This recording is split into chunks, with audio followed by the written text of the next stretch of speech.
Oh, you know what I love? Sports. I love sports. Sports. When it comes to Texas A&M. Where are you getting this information? Let me tell you. Welcome to TexAgs. TexAgs Live. I feel like I should be listening to the theme song from the Jeffersons. You know, we're moving on up. We will develop men, we will graduate players, and we will win championships on the field. It's a blessing to be in the position, and we're just thankful to be here. We're thankful to have the opportunity to go out there and play in front of the 12 man. He is a guy that has gotten better and better and better. He's just got that dog in him. It's been special. The 12th man this past week was unbelievable. And this is a real program. It's not fake. This is a real place. And if you want to be really good at football, this is a really good place to be. You know, if I'm betting on anybody, it's the Aggies.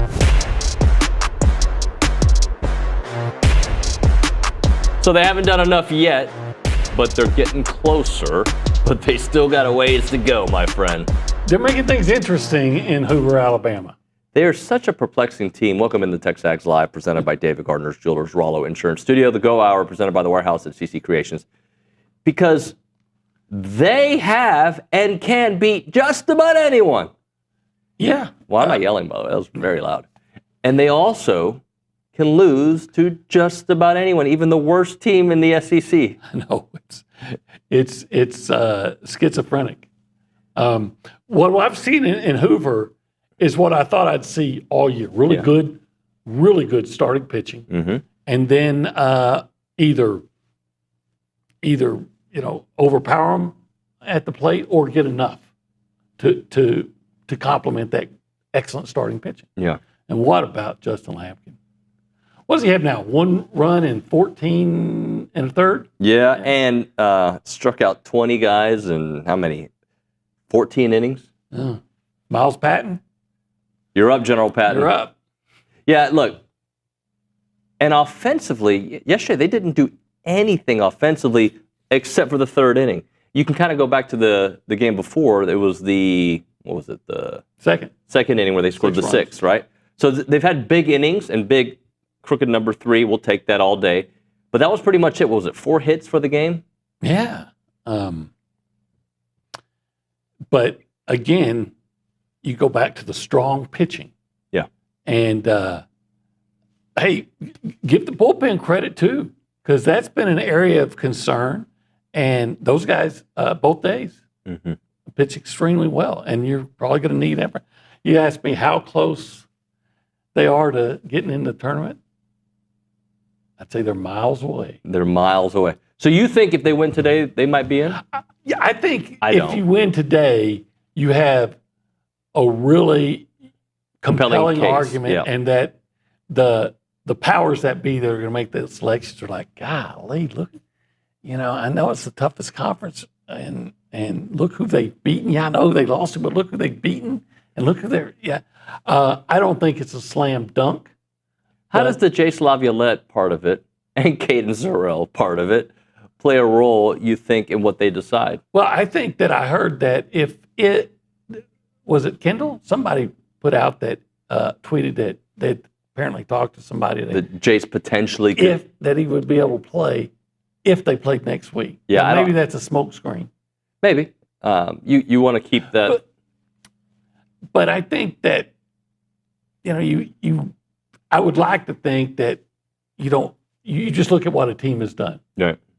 Because if they were to win today, they will have won without Sorrell and Laviolette. Then who's to say if they were? Because we're always basing this on if they win today.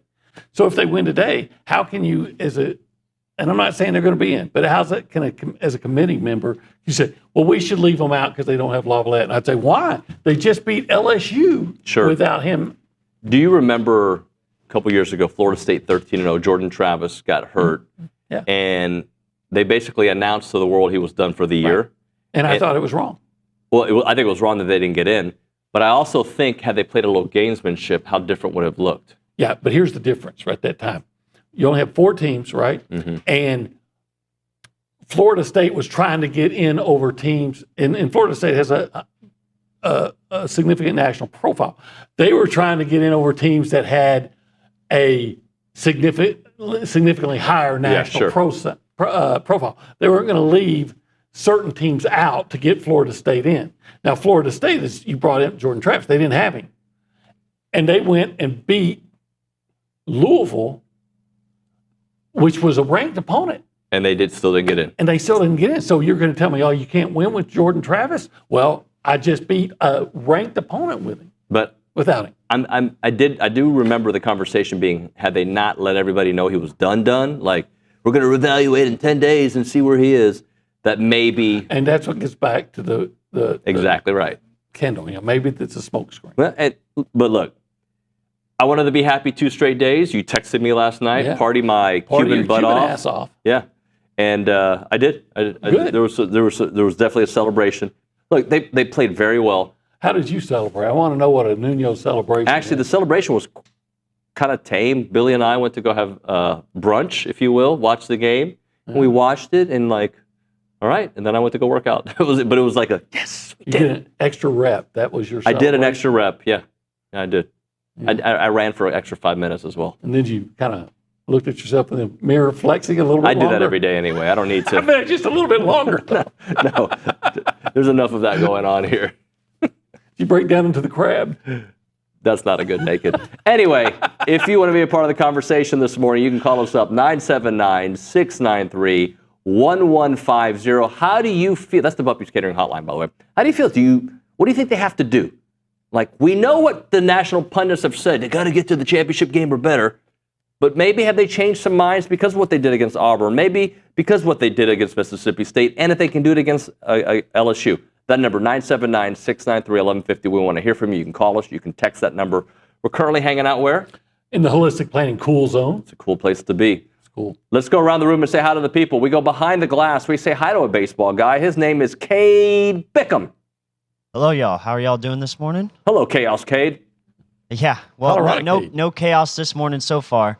But I think that the 2 games that A&M's played so far in the SEC tournament are a great example of how baseball can fall your way a little bit. I think the A&M was clearly the better team in that Mississippi State game, and I think that they were better. They were the better team most of the game against Auburn, but got a few defensive plays to go their way, and that was definitely the difference maker in those late innings. Well, I bet you, if A&M doesn't get in, okay, and I may be talking completely out of school because I don't study these things. Yeah. But I bet you if A&M doesn't get in, A&M will have more wins over teams that are in, probably. Than anybody in the country, probably than about half the field. Yeah. Now, half the field may be stretching, but probably more than at least 25% of the field. Yeah. Was it the 8th inning, that double play that they had to go to the review? When I first saw it happen live, I did not think the guy who was sliding at the second was, obstructing the play. I wasn't even thinking about it. Because I thought, we almost had a double play. Yeah. And then you see the guys running off the field, and you're like, oh, okay. And then they show it. You see the umpire at second, and he immediately points. Yeah. Like before the ball on the replay. Yeah. Before, is it Kent who's trying to make before he even makes the throw, that, and then when I learned the rule, and you saw Auburn didn't really. They came out. Come on, you got to. Yeah, it'd be like. But when I saw it on replay, there was one angle. It's like, oh, that is clearly what he's doing. And he didn't need to do that, probably. Right. The guy probably would have beat it out. And I know the kid from Auburn is just trying hard to win the game. He wasn't trying to be dirty. But you know what? If you fumble, it doesn't mean you did it on purpose. Right. And it's still a fumble. Let's tough break, Auburn. But I don't care. Let's go to the Angry Elephant News and Social Center.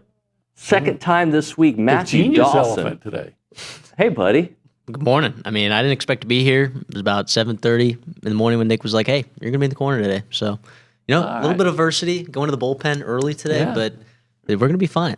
We're gonna be just fine. Actually, today, if people forgot, Friday, May 23rd, Brian Corton and the men's Aggie golf team heading to Carlsbad, California. Carlsbad? Carlsbad. Excuse me. That was bad. I guarantee that was there's really a bad. Carlsberg somewhere in the United States. Remember, we're going to the bullpen today. Carlsberger? And Carlsberger. Have you ever had one? No. Me neither. Carl's Jr., yeah, I've had one. I've never had one. They got great commercials. Really? Oh, yeah. Well, I mean, look, you watch cable television, so that's probably why you've seen it. This entire exchange has been one of the most awkward 5 seconds I've had. Continue on, Matthew. They tee off at 3 o'clock, so just make sure you're staying locked in, staying tuned for that, what's going on over there. But then, I mean, A&M baseball. Okay, you look at this. I was talking with Brauninger yesterday.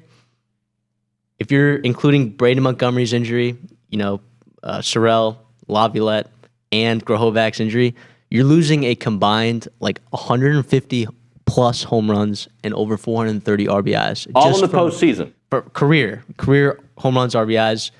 That's what you're losing. That's the kind of production that you lost to injury in the postseason the last 2 years. And had you had... Well, to be fair, Grohovic was at the beginning of the year, but Jace is right now. Caden Sorrell was a little bit before, but we're feeling the impact in the postseason. Yeah, well, I'm just saying, that's the level of player that you're losing. The career production, you've seen the numbers. Yeah, that's what you're losing right there. So it's significant. And you guys are talking about the Jordan Travis thing. Look, I think that was just a well-rounded team, and when they beat Louisville, they proved that they can compete with just about anyone with all the talent that they have. We're seeing a lot of guys in the NFL working out for them. But if you look at this A&M team, this baseball team, and you were to project them to win this whole thing, where would you rank that among improbable postseason runs for Texas A&M in their history, in any sport? Oh, at the top of the list. An A&M's postseason run? A&M's it would have to be, yeah. Because it might be nationally. It may be up there with, even more dramatic, I would think, than Kansas or Villanova when they won basketball. Well, what was it? Ole Miss, they got in because of the SEC tournament a couple years ago, right? And won. And went on a roll. And won it all. Mm-hmm. So, that seems like a very similar story. But here's the difference. Just talking about the SEC tournament. Oh, still, because you have to factor in the injuries. Yeah. Here's a team with a first-year head coach, and they've had all these injuries. Hey, how much better do you think they would have been if Sadeo would have been able to pitch this year? Sure. So you just put all those injuries, and you had just lost. You just got swept at home by Missouri, and it just looked, okay, that's done. And hey, you get a win at Georgia, but you don't win this. But all of a sudden, hey, now. But being the 14th ranked or placed team in the SEC means that road is so much longer, and you use all your depth before pretty much you get to the real good teams. Not to mention your injuries at your positional players, right? That we just talked about. LSU's been now. I think it is curious. We'll see if it works out in A&M's favor. LSU's has just been chilling for a week. What 6 Miles days. Patton do the last time he faced LSU? He won. He went out there and won a game. Yeah. Didn't he win that one 3-1? He pitched great in that game. It might have been a different. I know there was a 3-1, but yeah, it was a low scoring game, so he's got to do it again. Got to do it again. Anything else, Matthew? That's it for me. Justin Lampkin did it again. Justin Lampkin. And look, Prager did what he had to do, right? Yeah. Mississippi State didn't score. So, he did what he had to do. He didn't do it all. He had some help, but that's all right.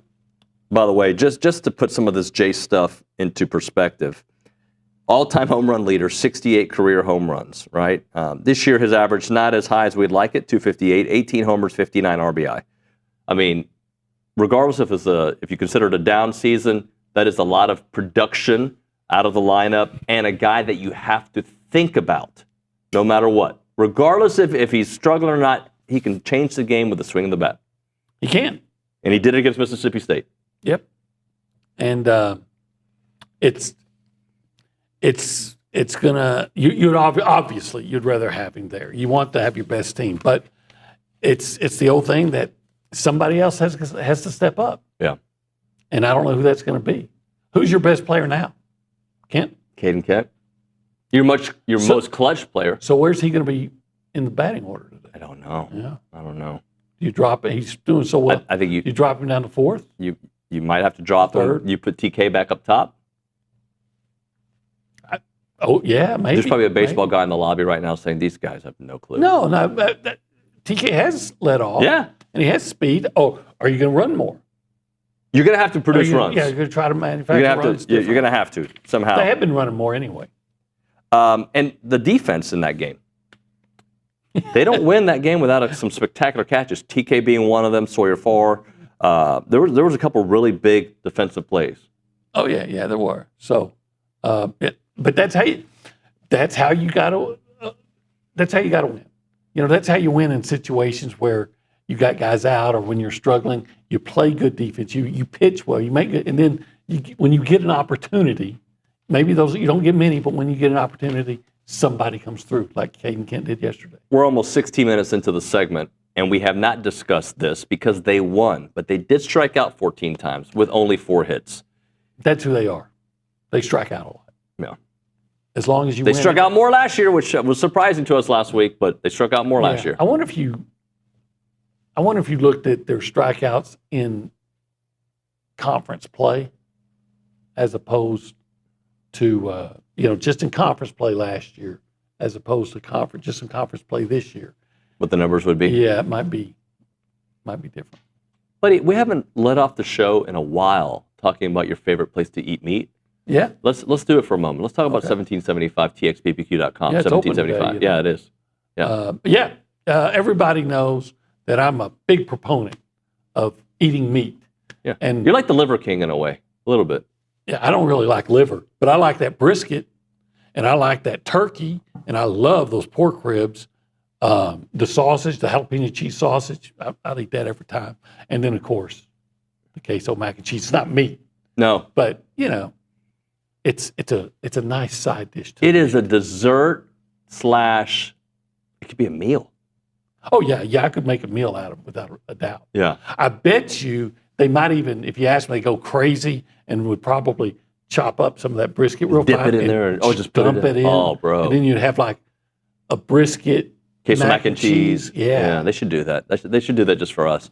1775txbbq.com is the website. They're open Thursday through Saturday, 11 a.m. until they're sold out. Check them out, 1775.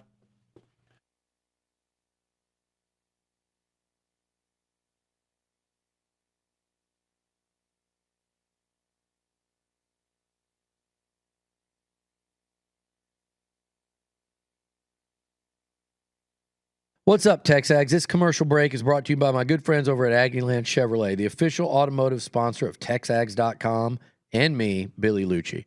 Greg Gunn is the proud owner of Aggieland Chevrolet and invites you to visit the dealership to experience true Aggie hospitality.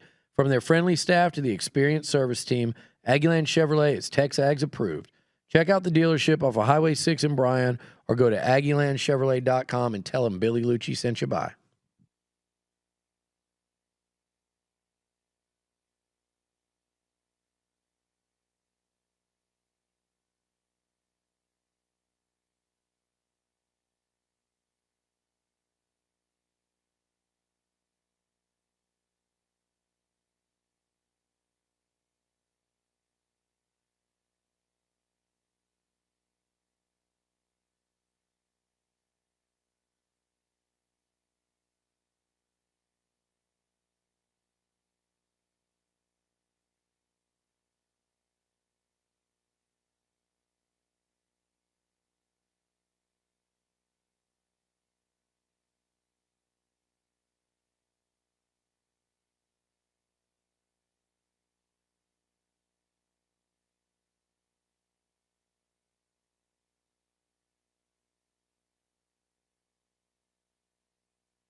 TexAgs Live. We're presented by David Gardner's Jewelers. We're in the Rollo Insurance Studio Go Hour, presented by the warehouse at CC Creations. You ready to bank on it? Yeah, let's bank. Bank on it, presented by Vera Bank. All right, OB, what are you banking on? Well, I'm kind of hoping while I'm banking. Okay. But, the starting pitching's been excellent. So I'm going to bank on Miles Patton. Miles, tic-tac-toe 3 in a row. Tic-tac-toe 3 in a row. Let's do that. Good things come in threes. Prager with a good outing. Lampkin with a good outing. And Miles with a good outing. I'm going to bank on Miles. Bank that he's going to match what Lampkin did yesterday. I want him to match what Lampkin did. That would be ideal. In Georgia. That would be ideal. I'm also going to bank on you not enjoying this list I'm going to give you. Okay. Are you familiar with The Athletic? Yeah. They did college football's top 25 players since the year 2000. Okay, since the year 2000. Yeah, and I'm going to just start reading you some names. Yeah, players. Okay. Yeah, play on. If they put Tim Tebow number 1, I'm just No. But let me know. Let me know if you like Johnny Manziel or Von Miller or where these guys end up on this list. Okay. Okay. Number 1, Cam Newton. I would disagree with that, but I would have him in the top 10. Number 2, Reggie Bush. I would disagree with that, but I'd have him in the top 10. Ndamukong Suh, number 3. I'd probably have him in the top 5. Yeah. Joe Burrow, number 4. He's definitely in the top 5. I would disagree with that, but I'd have him in the top 10. Okay. Lamar Jackson, 5. I would disagree with that, but he'd be in the top 15. Okay. I think. Ed Reed, number 6. Boy, he was really good. He was great. But I got to tell you, okay, there's a couple of guys, and you mentioned, Von Miller and Johnny Manziel and I got another one on my mind that, okay, I'd probably disagree with that, but having top Mike 15. Evans, by the way, right? Number 7, Vince Young. He'd probably be in your top 3, right? He would be number 1 to me. Okay. And I know that, he played at Texas, but give credit where credit is due. Yeah. Number 8. You can tell me that Lamar Jackson, as a college football player, is better than Vince Young. This list sucks, okay? It sucks. Yeah. Number 8, Timothy Tebow. I would have Tim Tebow in the top 10. I get frustrated when so many people put him number 1, and they say, well, he won 2 national championships. And I say, no, he didn't. In fact, the first national championship they won, or really both of them, were really one on defense. Number 9, Travis Hunter. I think there's some recency bias there. Yep. Number 10, Terrell Suggs. Terrell Suggs was a top 10 player. What, he had like 24 sacks or something like that? Yeah. 24 sacks, 73 tackles. So it was 24 sacks. Yeah, look How at you. about that? Well, remember, you're supposed to stop me when we get to somebody from A&M. Number 11, Larry Fitzgerald. I can't. I saw what he. Yeah. Speaking of A&M, I witnessed it personally. Yeah, I voted for him for the Heisman. Did you? Yeah. Number 12, a guy that I met when he was just a little kid, Andrew Luck. I admired Andrew Luck, and he was a heck of a quarterback. But I don't know if he's one of the top 25. I think I'd have him a little bit further down.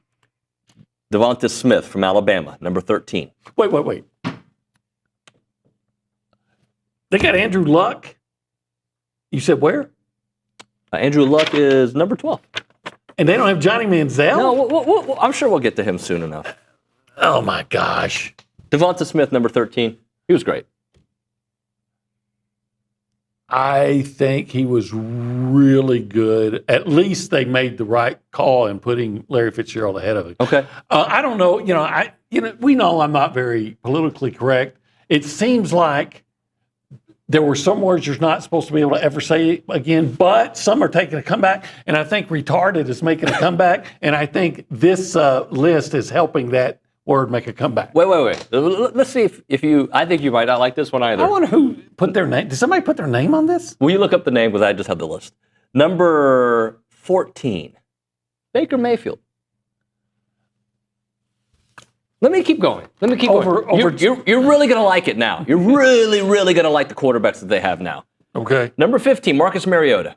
Oh, my God. No. I mean, Yeah, he won the Heisman, but I mean, okay, he was good. I'm not saying he wasn't good. Number 16, Chase Young, defensive end from Ohio State. 17. Wait, he's over Vaughn? Oh, yeah. I mean, I know I'm good. sure we're going to get to these Aggies in a second. 17, Christian McCaffrey, running back, Stanford. Number 18, Roy Williams from Oklahoma. Number 19, Julius Peppers. Okay, these are all really good players that probably deserve to be somewhere around there. Number 20, Aaron Donald. Okay. 21, Jaden Daniels. Number 22, Sean Taylor. He was amazing. Number 23, Brock Bowers. I'm sure we're going to close out with the Ags. I love Brock Bowers. I love that guy. I wish the Cowboys could have drafted him. There's no planet that you put Brock Bowers ahead as a college football player, and he was great. But there's no planet you put him ahead of Von Miller and Johnny Manziel. Oh, no, but this will get good. Number 24, Tyrann Mathieu, which Honey Badger. I got no problem with that. Number 25, Quentin Nelson, the guard out of Notre Dame. That's your list. I don't even remember Quentin Nelson. Again. I'm sorry. You cannot have a top 25 list with Baker and Marcus Mariota and not have Johnny on there as well.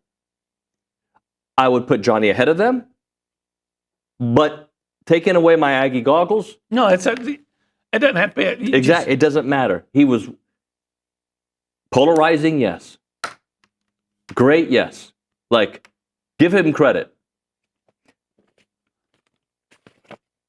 It's just. Do you remember Marcus Mariota winning a national championship? I don't. No. Baker Mayfield, do you remember him winning a national championship? No. Okay. Just making sure. I remember him running from the cops in Fayetteville. I'm also shocked that they left off Is your mic on? Instead of. I would take Jameis Winston over Marcus Mariota. I mean, he led what was claimed, high scoring offense of all time, won a Heisman, won a national championship. And he was able to get something free out of Publix. And let me tell you something. Someone who once worked at Publix, you can't get anything free from Publix. Unless you're Jameis Winston. Did you see who wrote the article by any chance? Bruce Feldman. Bruce Feldman, who I think is usually somewhat smart. Well, he's probably still sore from, he's Kevin Sumlin's failed agent. Yeah. And maybe there's something to do with Why is Cam Newton not your number one, Obi? Because I believe, and maybe I'm not supposed to say it here. I've never seen a better college football player, with the possible exception of Herschel Walker, than Vince Young. I mean, he almost single-handedly won a national championship. I mean, his receiver got drafted in the second round. His tight end got drafted in the third round. Jamal Charles was his running back. Well, name one wide receiver on that Auburn team. Well, see, now you're asking me to go back and I'm just saying. I can remember they had Nick Fairley kicking ass on the defensive line. Sure. And I'm not saying. Look, I was there. I was at Jordan-Hare covering the game when he carried Patrick Peterson into the end zone on his, most iconic Heisman Trophy winning play. Right. But I could have given you 15 of those with Vince Young. And I'm not saying that Cam Newton wasn't a top 5, maybe top 3 player, maybe number 2. But the best player I saw as a college football player since 2000 was Vince Young. And, that's, I always say, look, I'm going to be objective. So when I'm saying I think Vince Young's number 1, even though he played for Texas, it's okay, but I also say Johnny Manziel probably needs to be in that top 10. I think Johnny should be there, and you can make an argument for the other guys that I mentioned as well. You can make an argument for Vaughn. You can make an argument for... Here's the problem with Mike. Mike is one great year, and his freshman year, his redshirt freshman year, he was good, but Swope was the guy. Yeah, you're right. Johnny not being on there is a travesty. It really is. It does. And Vaughn, now maybe his you can say, his sack totals weren't the same his senior year, and I think they went down. But I can remember Oklahoma trying to score from like the 1 yard line and couldn't do anything because Vaughn just kept screwing everything up for him. Now,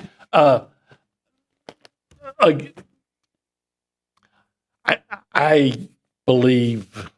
Well, I used to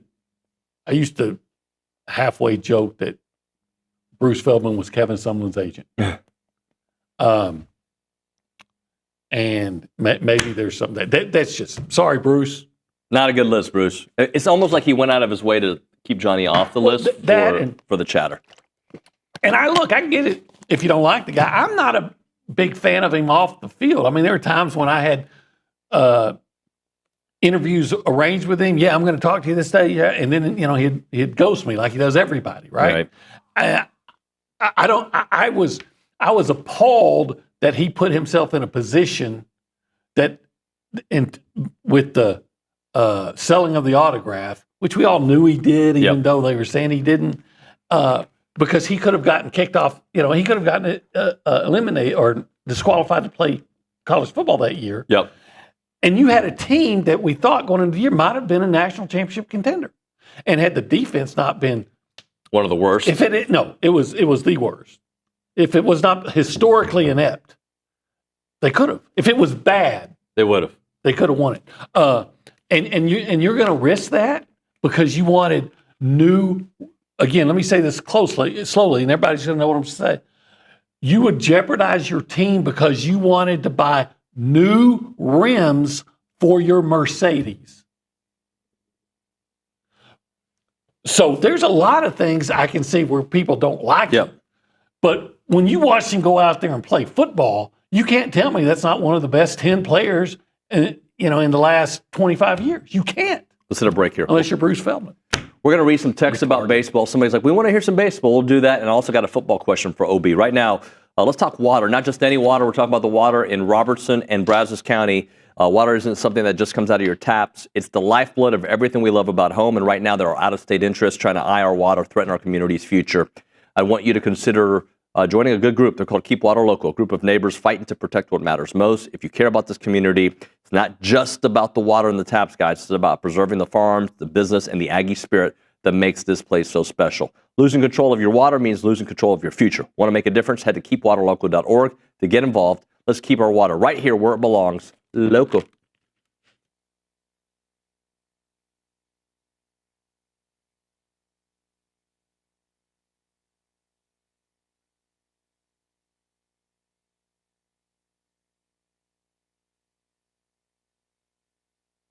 All right, guys, let's talk about some new partners, Aggieland Hydration and Injectables. They're Aggie owned and operated. They are an mobile IV hydration company that was founded back in 2024. I met with Sheldon and Danny over the last week, and they're awesome people. They really know what they're doing. They're proud to serve Bryan College Station with awesome services like IV hydration, Botox, and even some weight loss options. Whether you're looking for a quick boost of hydration or dehydration preventative, they can tailor an IV cocktail specific to your needs. And on a busy weekend, I know some of you guys might be partying a little bit too much. If that's the case, an IV can be one of the easiest ways to ensure you're receiving all those necessary vitamins and minerals that make you feel better.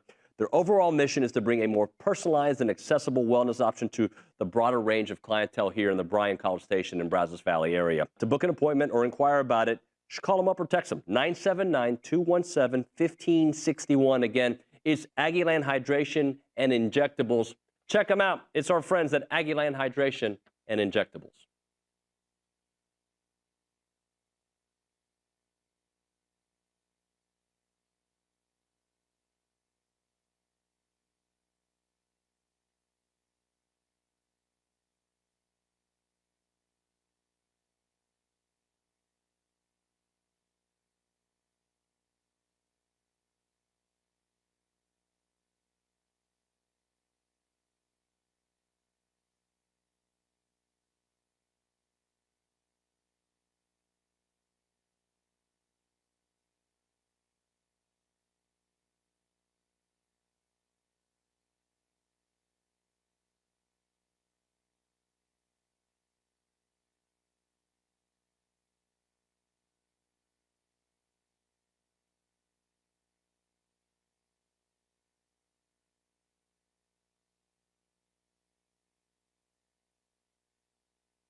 And we are back. Texas. Man, I'm yelling a lot today. Have you noticed that? Yeah, you're yelling for those Aggies let's go. To beat LSU. Let's kick them. This is TexAgs Live, presented by David Gardner's Jewelers, Rollo Insurance Studio, The Go Hour, presented by the Warehouse at CC Creations. I do have a football topic to get into, but let's go to the Angry Elephant News and Social Center and talk to Matthew Dawson.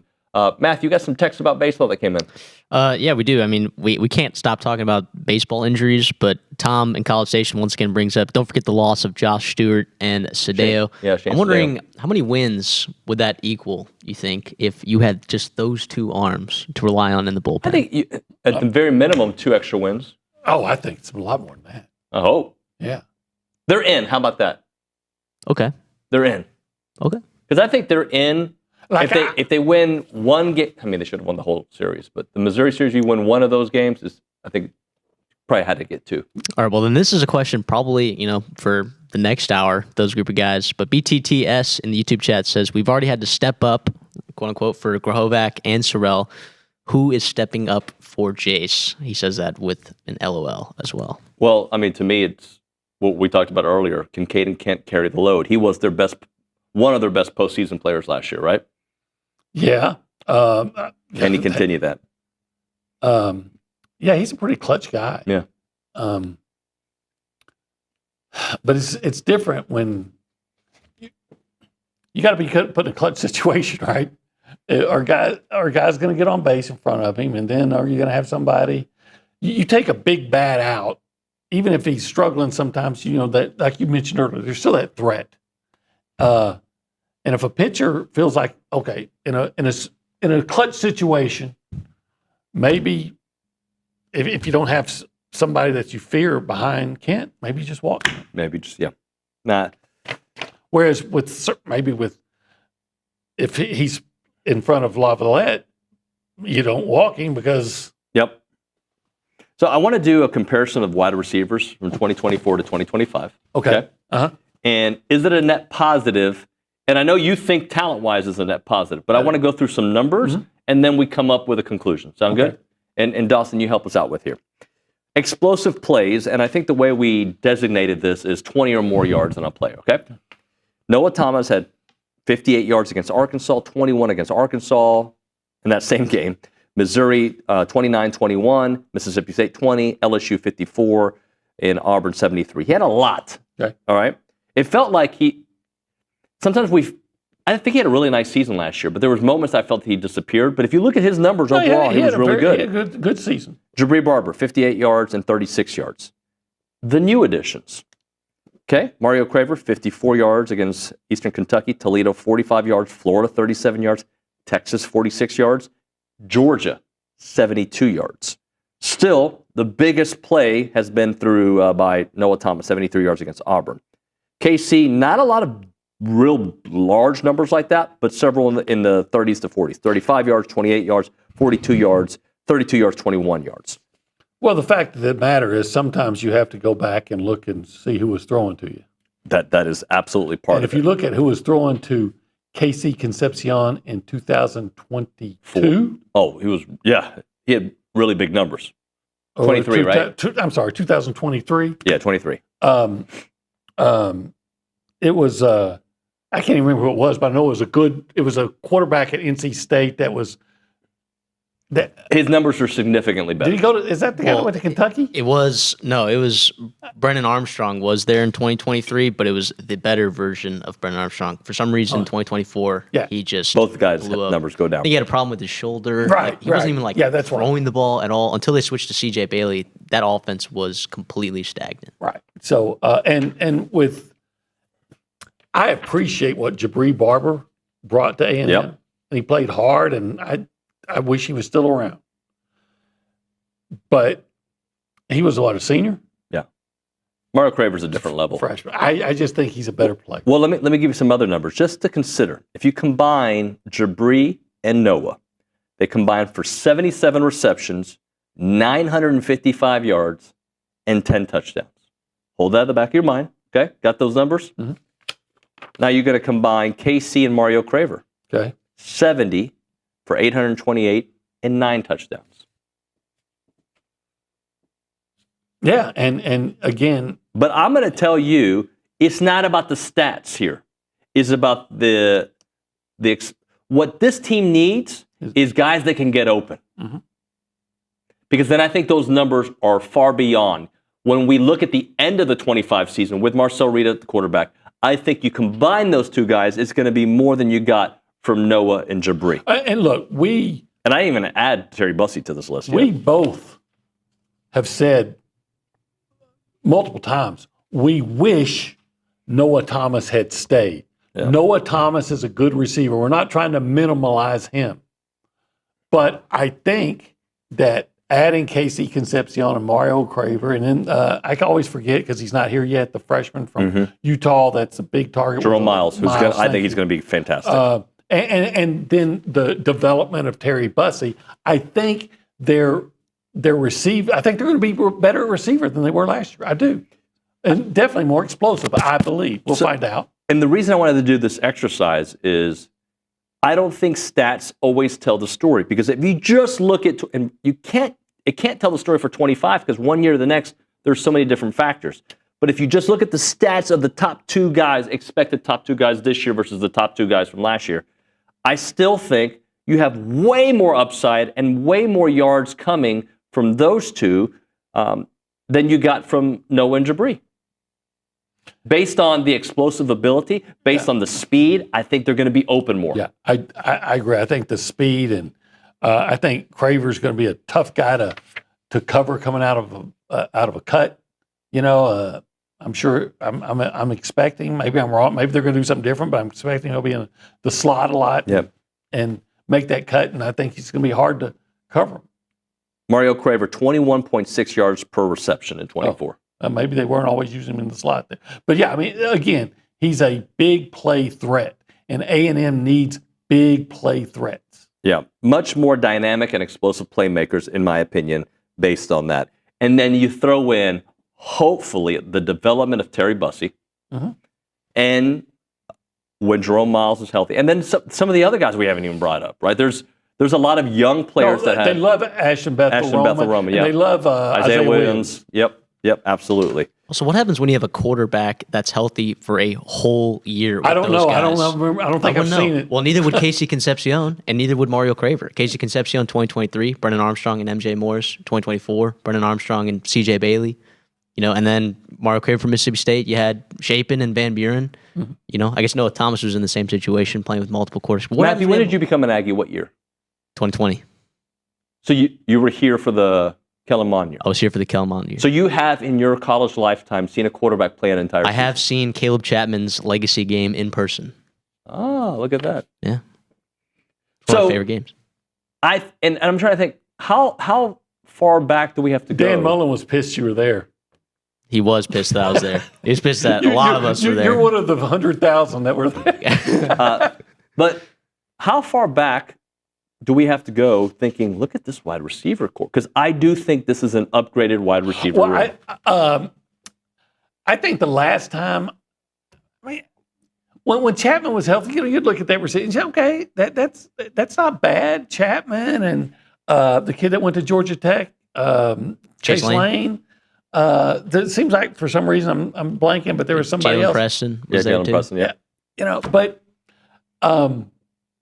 I don't know that I've seen what I would consider an exceptional in a while since maybe Christian Kirk and Josh Reynolds were together. And I can't remember who the third guy was. Was that 2016? And then Ricky Seals-Jones was there, and Speedy Noyle. Yeah, well, Speedy was one good year, and that's how fast he was. He flamed out. But, yeah, I remember Ricky Seals-Jones stiff-arming an Arkansas Razorback to the ground on about a 40-yard, turned a 10-yard pass to a 40-yard gain. And the coaching staff at the time didn't have the idea that, maybe he could play tight end. Look.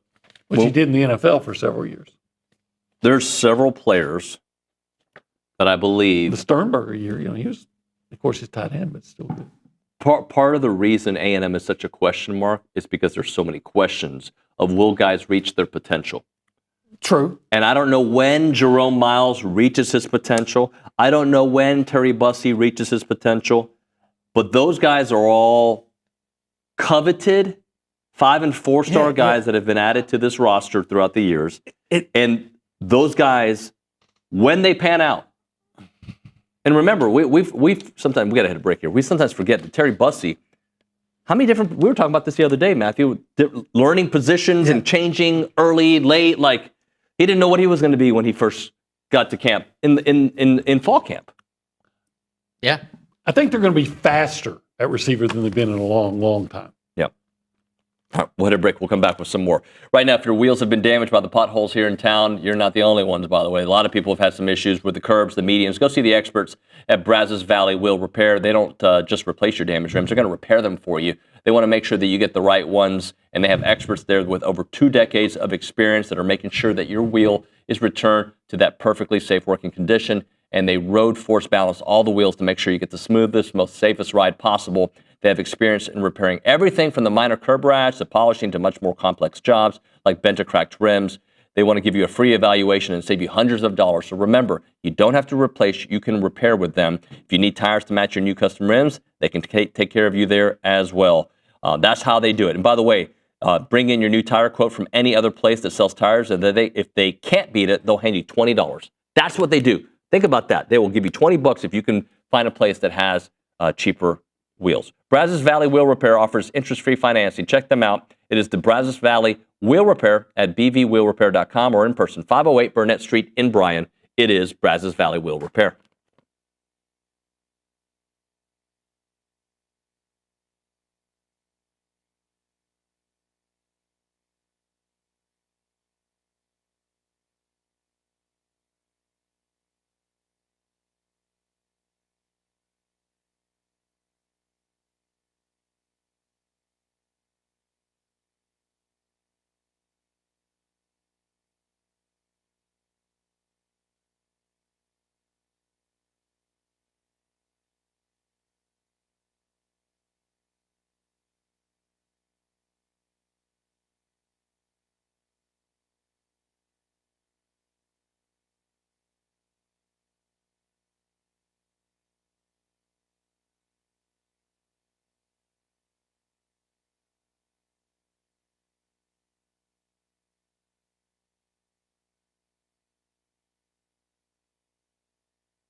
TexAgs Live, presented by David Gardner's Jewelers, Rollo Insurance Studio.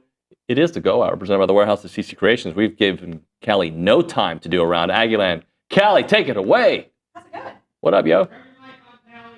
Oh, look at that. It's okay. We'll get Callie on here in a second. Obi, you got to help me talk a little bit. It's a tap dance. Is it on? Oh, there we go. We're good. Okay, amazing. Ta-da! How's it going? We'll start this over. It's okay. Memorial Day weekend? Hey, your hair Got looks any good. plans? Hey, thanks. Y'all have any plans for Memorial Day? No? We do. I'm driving to Baton Rouge tonight. Yeah? How long are you going to go? I'm going to go there, move some furniture around, and come back. Yeah, and I'm going fishing on Sunday. I'm going fishing with my colleague. And then I'm going to Destin, Florida on Monday. Yeah, Bird Dog taking care of us this weekend. Callie, I've given you 1 minute. What do you have for us? Okay, we've got some baseball news. The Aggies are heating up in Hoover this weekend. They defeated the 11 seed Mississippi State on Wednesday, and they knocked off the 6 seed Auburn yesterday in a tight one. That one was 3-2. Lampkin threw 5 innings, coming off of being named the National Pitcher of the Week, and the junior struck out 15 with a complete game back in Georgia, and then he struck out 5 yesterday. Caden Kemp proved to have the big swing with the 3-run homer in the third, and Auburn hit a pair of solo shots, including one in the ninth, but Clayton Freshcorn was able to come in and close it out and earn the save, and the Aggies will now face the 3-seeded LSU Tigers in the quarterfinals tonight at 6:30. And we'll just go to men's golf. The 11th ranked Aggies are chasing their second national title as they tee off today at the NCAA Men's Golf Championship in California. Stroke play runs through Monday with the top 8 teams advancing to match play, and they last won it all in 2009. So they're looking to get that repeat back in 2025. Good stuff, Khalida. Thank you very much. All right, we'll hit a break. Obi, thank you very much. Yep. When we come back, guys that talk about baseball without Zane. That's what we have. It's next on TexAgs Live.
TexAgs Live, presented by David Gardner's Jewelers, Rollo Insurance Studio. Two baseball guys talking baseball here. It's not the official baseball bunch because Richard Zane's not here. It's three baseball guys. Why isn't it three baseball guys? You're a baseball guy. Well, I set up the conversation for you guys to discuss. Okay, you're the leadoff hitter. Set the table. I'm more like the conciliati. You know, I just kind of suggest topics and let you guys kind of chew on them. You're more like Andujar Cedeno. I can respect that. That's an old school pool right there. It is old school. I'm a guy that the pitcher may hit for me. All right, so perception versus reality. Perception, the truth and the reality is the arrow feels pointing up these last two games. How much more do they have to do for it to be in the conversation of the bubble? I want to get to the conversation of the bubble. Well, I can give you Scott's answer. We don't know. Don't know. 13 seems for sure now, but are they on the bubble? I don't blame D1 baseball for saying they're when they got to the SEC tournament, they were the first team out. I mean, they've come out and said that. But bid stealing, how they're playing, all you could go and do is win. And you beat two NCAA tournament teams. You had a chance to beat another national seed, and it's going to be as challenging as any game A&M has played this year. Oh yeah, to beat Cade Anderson after what we saw at Olsen Field. This is the most challenging game they have played this year, and they can win it. Well, it's a challenge to beat Cade Anderson regardless of scenario and situation. It's really challenging to beat Cade Anderson when he's facing a number 3, and I love Miles Patton, and I think Miles Patton can keep Texas A&M in the game, and he's going to have to. It's also a massive challenge to face Cade Anderson without Caden Sorrell and without Jace Labulat. Yep. And that's what A&M is going into this game tonight to do. So I want to talk about that and what we may see from the Aggie offense. But in terms of the totality of the season and what they're facing, if they lose tonight, they're not going to the NCAA tournament. If they win tonight, I think the discussion gets real, but I would still hesitate to say that they're in. But they're clearly back on the bubble to me if they win tonight. And with the intrigue of last season going to the finals and preseason number 1, this program still has some cachet. If you don't believe me, just go look at how passionate the fan base still is about A&M baseball. Go look at the national baseball tweets, whether it be from Kendall or Baseball America or SEC Unfiltered. When they mention A&M, it gets a lot of run and a lot of traffic. Yeah. So this program still has some cachet to it, no question, and that will help whenever they go into that closed-door meeting about selecting the tournament field. But I don't think it gets real unless you somehow win today. Well, let's get into what this offense or what they could do. Ola and I were just spitballing some ideas. I would like to hear from you. What do you think they'll do offensively? Well, it would, if it were me, and it's hard to do in 24 hours because that's essentially the turnaround you're talking about, especially when you haven't done it all year. So you got to understand this roster, the way it was constructed going into the season, had a lot of guys that hit the ball hard in the air. They don't run great, but they had a lot of guys that hit the ball hard in the air. If I were a head coach, and I've said this numerous times, I would recruit to my ballpark, especially at the high major level, because what I'm thinking is if I can recruit a roster whose characteristics as baseball players fit my ballpark, I can win enough games so that I never have to leave my ballpark until I get to Omaha. Mm-hmm. That's exactly how this A&M team is constructed. That's exactly how Arkansas is constructed. That's exactly how Texas is constructed. Georgia is constructed. Tennessee. Vandy. Like they're all constructed to fit their ballpark so they don't ever have to leave it until they get to Omaha. Now, today's Texas A&M team and what it's going to look like entering this game looks nothing like what it did on February 14th. Not even close. Not even close. So, can you completely change offensive identity when you still don't run well? In fact, 2 of the guys that are on the shelf are your better runners. They still don't run well. Can you make a change to make it more? And this, Scotty, you'll get a big kick out of this.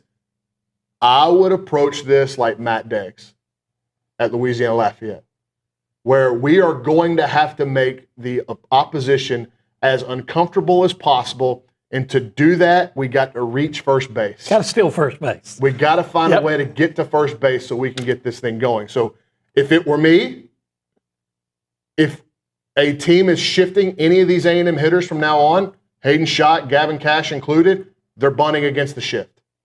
Yes, I agree. That's where they're at. They are going to have to manufacture offense and hope that this pitching staff can continue to put up zeros and limit crooked number innings like they've done in Hoover. And play like you did at Tennessee. Okay, I understand the ballpark's different, but you put pressure on Tennessee. But the problem is... But some of those guys really weren't guys you expected to run with. And I think that one of the things about Matt Deggs is, even if you're a plotter, you're still a threat. You're still a threat for an extra base. You're still a threat for me to put you in motion. That's also something about Matt Deggs, that you have got to force the action, not just to steal first base, but if you're on base, you've got to make it uncomfortable for a team that LSU gets so many strikeouts. Are they great catch and throw? Well, you really don't know how good they are catch and throw because lots of teams can't steal first base against them. And the strikeout numbers have been really high. It's for A&M, for a team that hasn't walked and slugged the way last year's team did. So whenever you take Grahovic, Lavalette, and Sorrell out of the order, it certainly cannot slug like it has done in the past or to its full potential. So getting on first base, now the strikeouts do matter. So, just running Cade Anderson's pitch count up if you can. A one-out walk, and then maybe you bunt into a shift and just put some pressure on him. Now, the problem with him is he is a professional.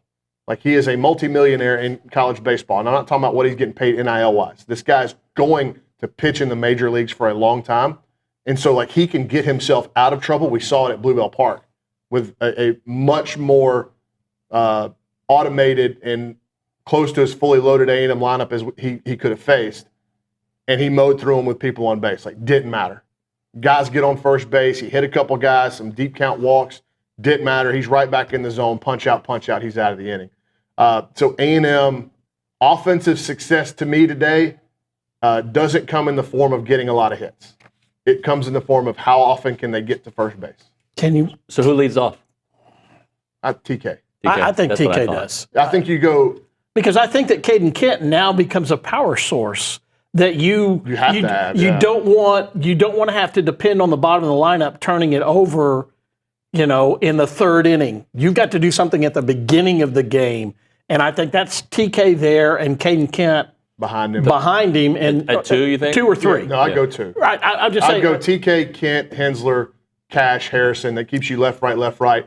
It's interesting. Because of how A&M's constructed offensively, this is where I think Mike Early is really going to have a tough time making this lineup decision today. Because of how they're constructed offensively now without Sorrell and Jace, he's going to struggle between putting Schott in as the DH and Benderup as the DH. The reason being is because Benderup obviously gives you the right-left against Cade Anderson, right? But they don't shift Benderup. Nobody shifts Benderup. They shift Schott heavily. So when you're looking at ways to construct offense without your best players, and obviously Schott hasn't had a great year, but they're going to shift him. So can he bunt against that shift? He tried to do it the other day, and it was a pretty good bunt. It just backspun right back to the pitcher, but he can do it. Cash's bunt attempt yesterday was one of the worst moments of the game. But I think it's not whether he can or not, he has to. Yeah. He's going to have to bunt against shifts. That's what you're up against until either, I don't think you're going to get Jace or Sorrell back. If you're asking me personally, I would love to see it. I'd love to be wrong. But it's going to take some kind of Herculean, both medical task and, the kids playing through some immense pain to get them back. But I don't know what I would do if I was a coach. Do I play the matchup, lefty-righty, or do I play the guy who I know that they're going to shift, and we need to be bunting against shifts now? And also, because of the park you're in, you still have to have an outfield that can run and go get the baseball. So it's not like all of a sudden you could put Cash back in left field and feel comfortable that you're going to cover the biggest outfield that you can see. Well, if Cash is in left field, the game's different yesterday. It is. So that's what I'm saying. There's other things that you may attempt to do that the place you're playing you really can't do. So it's going. And the other thing is, LSU wants to win this tournament. LSU always wants to win this tournament. They're one of the teams that, because of their 1-2, they think they're going to be in the finals anyway because of how good their starting pitching has been all year. So they're a team that is motivated to win because they're also a team that thinks, why can't we be the 1 seed in this whole tournament coming up next week? Because you're looking at us and the metrics are being held against us when your eyeballs say this is as good a team as there is in the country and hasn't had the slump at the end of the year that some other teams have that are being anointed as the number 1 seed. Well, one of the marks against LSU right now is that series lost at Texas A&M. Yep. So how do you get that back? You go into Hoover and you try to beat them up, and I think if LSU wins today, they will be the number 1 overall national seed on Selection Monday. So I want to talk Jace for a moment. There was somebody who made a comment on the YouTube page. They weren't being mean, but it brought something up. And he stepped up big on, I don't even know what day it was. Wednesday, right? Huge grand slam. People are asking if because he's had a down season with 18 home runs, by the way, 258, 18 home runs, how much are we going to miss him? And my point is, you're going to miss him a lot for many reasons. Also, because you have to pitch to him or the people around him. It's his presence and what he does to opposing coaching staffs, like just his presence in the box. Scott mentioned what the outfield looks like in Hoover and how it plays. Like TK is awesome. I love TK. He made a sensational play yesterday. But Jace Laviolette can play big league center field today. Today he can do that. Now, he can't. Obviously, he's not going to be able to hit at that level right now. But he can play big league center field today. So, yeah, it's a massive hole. It's one of your all-time greatest players. Yeah. And if you wanted to call him your greatest offensive player of all time, I'm sure you'd get some pushback, but he's certainly in the discussion. So, yeah, when you take that out of your lineup, it's a massive, massive hole, especially whenever you've also missing I tweeted it yesterday. I thought Billy tweeted it. I mean, it's Gavin Grahovic, it's Caden Sorrell, it's Jace Laviolette, and Braden Montgomery in the last 12 months you've lost to what are probably season-ending injuries. I mean, those are 4 first-round picks. That to me, that goes beyond what A&M football saw with the quarterback situation. Doesn't it? Because it's like the running back situation for A&M last year. You can have some injuries, but you're also in a position where you're like, can't lose Ruben and Le'Veon. Exactly. Yeah. You can't use Sorrell and Grahovic and then throw Laviolette on top of it. So you do have that where you look at it and say, just, can you get out from under the black cloud? Well, you can. And the other thing about legacy, nobody holds Dalen Holt's junior year against him as far as legacy as an all-time offensive player in A&M history. And if you do hold this year and the last 2 weeks against Jace, then you're just looking for some reason to punch at it, because there's nothing that he's done to make him not be in the top 2 or 3 offensive players ever. Now, the whole career matters, okay? But I don't hold John Byington against LSU in the second game of that doubleheader, what he did in that game against him, as being an all-time player. I don't hold, the 2000 season when you had one other returnee back and Dalen Holt did not see the pitches he did before against him as an all-time offensive player, and you can't do the same thing against Laviolette. Well, and again, too, when you add Jace's defense on top of it, Dalen Holt, legend. Without question, a legend. But Dalen Holt wasn't the defender, not even close, that Jace Laviolette is. So Jace's entire game cements him as one of the all-time greats at Texas A&M baseball. And that's as a whole. That's a whole. As a whole. And like probably on the Mount Rushmore players here. To follow that up, though, we said coming into this tournament that the stars had to be stars. And we have seen that. We saw it right before the tournament with Justin Lampkin's performance now twice in a week, right? We've seen it from Jace. We've seen it from several guys who have had to step. Yeah. Ryan Prager was excellent, right? Yeah. So talk a little bit about that, because that's where they're running out of guys, but that's what they're going to need. Yeah, they're going to need a World War II performance out of Miles Patton, and he can do it. And I think, especially in that ballpark, where he got a lot of swing and miss here against LSU. Yeah. And the balls that Bear Jones hit a ball 112. I think that's probably going to go out just about everywhere. But the one the Hernandez kid hit out, it's going to stay in the ballpark in Hoover. So he can keep you in this game, no question about it. And I think if A&M is going to beat LSU tonight, it's going to take a Herculean performance from Patton, but it's going to have to be like a 4-2 game, 4-3. Like asking A&M as it's constructed currently offensively to score 6+ runs against Cade Anderson. 6 was the number I was thinking just right then. Like that's a lot. Yeah, that's a lot. Because I don't think that there's a 6-run game against him this year.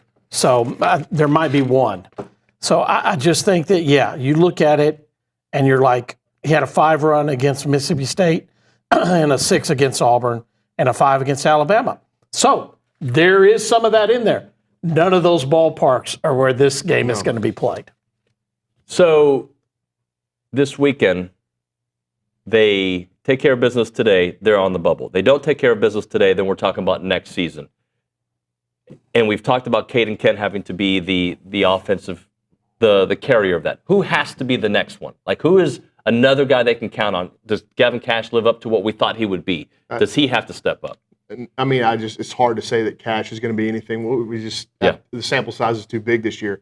Wyatt Hensler, very quietly hitting a team leading, was it 318 or something like that? Had a rough day yesterday, but got a single late. Maybe that got him back going. And he's had good swings. He's hit a lot of line drives just foul in this tournament so far. Had the double against Mississippi State as well. So I think Wyatt would be, if you're looking for, the way we can put a crooked number up is to get guys in scoring position for Kent or Wyatt. I think that's your best bet. And then Bear. Bear Harrison. I think Bear has been a little bit unlucky in terms of what his results have been compared to his at-bats. But we saw him go on this just unconscious tear of extra base hits. Does he have another one of those in him? Because if he does, if there's another one of those in Bear, then that would be another just massive, element to what this offense could be for however long they've got left to play. And maybe Ben Royo was a surprise to LSU, but that was a good series for Ben Royo. Well, the bottom of the lineup, that's so interesting too, because to me, I'd throw Ben Royo. I might throw him behind Bear. Depending on what you're going to do at that DH spot between Ben Rupp and Schott, I might throw him behind Bear just to try to run your most capable slug consecutively to the plate. And when you're going Kent, Hensler, Cash, Bear, Royo, and then you're going to fill out the bottom with probably Schott or Bender up, and then Yamal and Farr. Let's hit a break. We'll come back with more. Right now, we're talking Heritage Films. Chance McClain's the founder of that company. He's not just a filmmaker; he's a storyteller. He's got an Aggie heart as well. His daughter went to Texas A&M. He's done Broadway musicals, red carpet shows, started a radio station, and now he likes to capture family stories, family businesses stories, and family ranch stories. You got to check it out. He isn't using a handy cam. He's using professional cinematic equipment that makes that you're forgetting that they're even filming. Whether you're on a tractor or in a studio, Chance is going to tell that story the best possible way. If you have a farm or a ranch, let him tell that story. He's got Farm and Ranch Films now, which really captures the essence of what your land is all about for the next generation and the generation after that. Visit yourheritagefilm.com or call them up, 713-893-8341. It's more than a business. It's a relationship built on trust and storytelling. It's Heritage Films.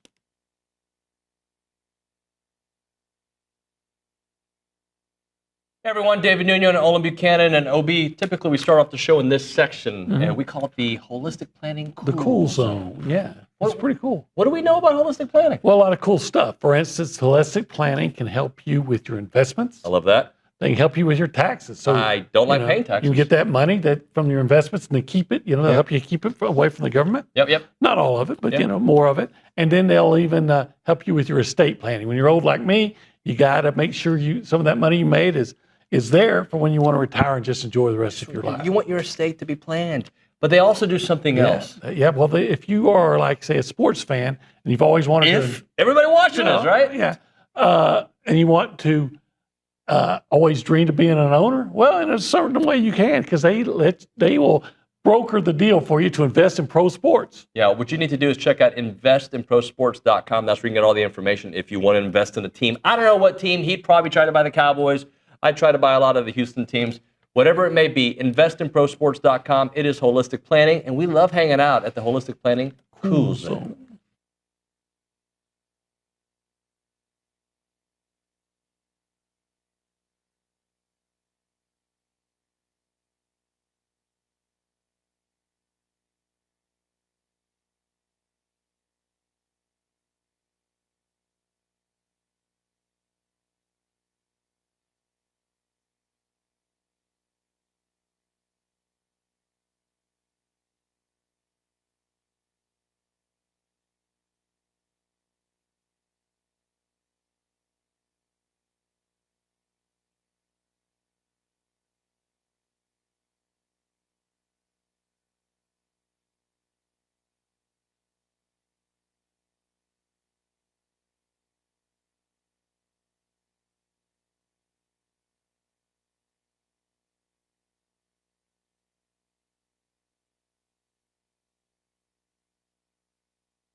TexAgs Live, presented by David Gardner's Jewelers, Rollo Insurance Studio. All right, guys, how much does it even play a role, don't roll your eyes, the fact that LSU hasn't played in 6 days? Not at all. No. They're set. And like I said, they're motivated. I mean, there's some teams in this tournament that let's be honest, weren't motivated.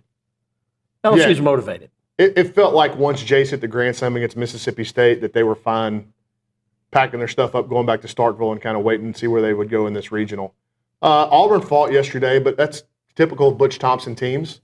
I thought his in-game interview was great. Butch's was like, that's A&M baseball. You know, they kind of sit around and wait for a 3-run homer, and we allowed them to do it, and now we got to claw back, and they did. And but for LSU, man, like, for as much as I hate to admit it, they're a machine. Like, they really are. Year in, year out, they have, their lulls probably once, twice every decade maybe, but they're a machine. They're going to come in here ready to play. They play well in Hoover. As Scott said, there's a ton of LSU people in Hoover every year. It'll be the first time they've played. Their fans have been there all week tailgating, and you get them at night. They get all day to get juiced up. Like, it's going to be rowdy in there. It's going to feel like Alex Box Stadium. And if I understand how Jay Johnson operates correctly through my baseball sources, this guy is going to go into the game with an edge because of what happened at Bluebell Park. Well, let's talk about Miles Patton against them last time and what he can do to replicate that. Well, I think balls in play are important in that ballpark. And I also think the ability to pitch with his secondary stuff is massive, especially to right-handed hitters. Where his fastball works the best is late in counts and up to right-handed hitters. Like, he gets a bunch of swing and miss because he'll kind of lull you to sleep, change-up, slider, and it's down. And then he'll either buzz you. It's not all that dissimilar arsenal to Justin Lampkin. It really isn't in terms of, like, how he wants to pitch, especially to right-handed hitters. They want to go up and in late with the heater. So his feel, Patton's feel for the breaking ball early in counts, I think will be big. Got it. Gave up a home run, 2 doubles. We talked about the home run, wouldn't have got out, in Hoover. There's a lot of times it doesn't get out at Bluebell, but I just think that you've got to have solid defense behind him. That means that one of your outfielders is, your key guy is TK, because he is the most natural outfielder that's going to play out there, and that you have to have great communication, and you just have to continue to keep the ball down, even in that ballpark. You've got to make this a day where they don't elevate, because Jones can take it out in any ballpark in the country, and we saw it here. I mean, he hit a ball that had a jet trail behind it because he crushed it. So they do have that, but swing and miss is there, and you have just got to, in the beginning of this game, because you have unloaded some of your bullets in the bullpen. In the beginning of this game, Patton has to be sharp the first 2 times through the lineup. I think that is the key. When they make the adjustment to him, that he has been very good the first 2 times through the lineup. The Hoover Met is a good Brad Rudis ballpark. It's a good Gavin Lyons ballpark. To me, I think both of those guys would get a hard look at first out of the pen. Weston Moss threw 34 pitches yesterday, coming off a mono. 34 is typically a number where a pitcher can withstand it and come back the next day and be pretty sharp, but you just don't know where Weston is. It's like that's a sickness that doesn't just go away. It's not like the cold or the flu. It's like, once I'm over it, I'm over it. It's like it lingers. And so I'm sure they'll be tracking him to see how he feels and what the metrics look like in the bullpen. But to me, especially if it's like 5th, 6th inning, I think you're going to have Rudis or Lyons come in there and try to get you some outs. And there were some people on the message board asking, like, well, who do you start the rest of the week? And I was like, it doesn't matter. Like, you win today and you figure it out tomorrow, and that's where A&M's at. So how fresh are they then in that scenario? How fresh is who? A&M's pitching staff. I mean, they're in a pretty good spot. Like, Freshcorn's in a good spot. Yeah. Wilson's in a good spot. And the only one that's kind of iffy out of the pen is Moss. Obviously, Prager and Lampkin ain't throwing anytime soon. But you're pretty much having as many options as you would want to have on day 3 of a tournament.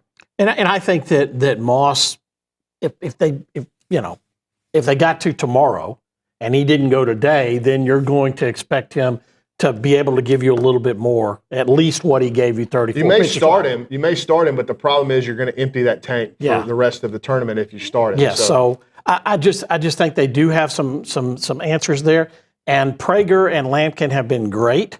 All right, but they need a start to go into the 7th today. I really think that sets them up, is that they get through that 6th inning and not 5 1/3 or 5 1 batter. Get through that.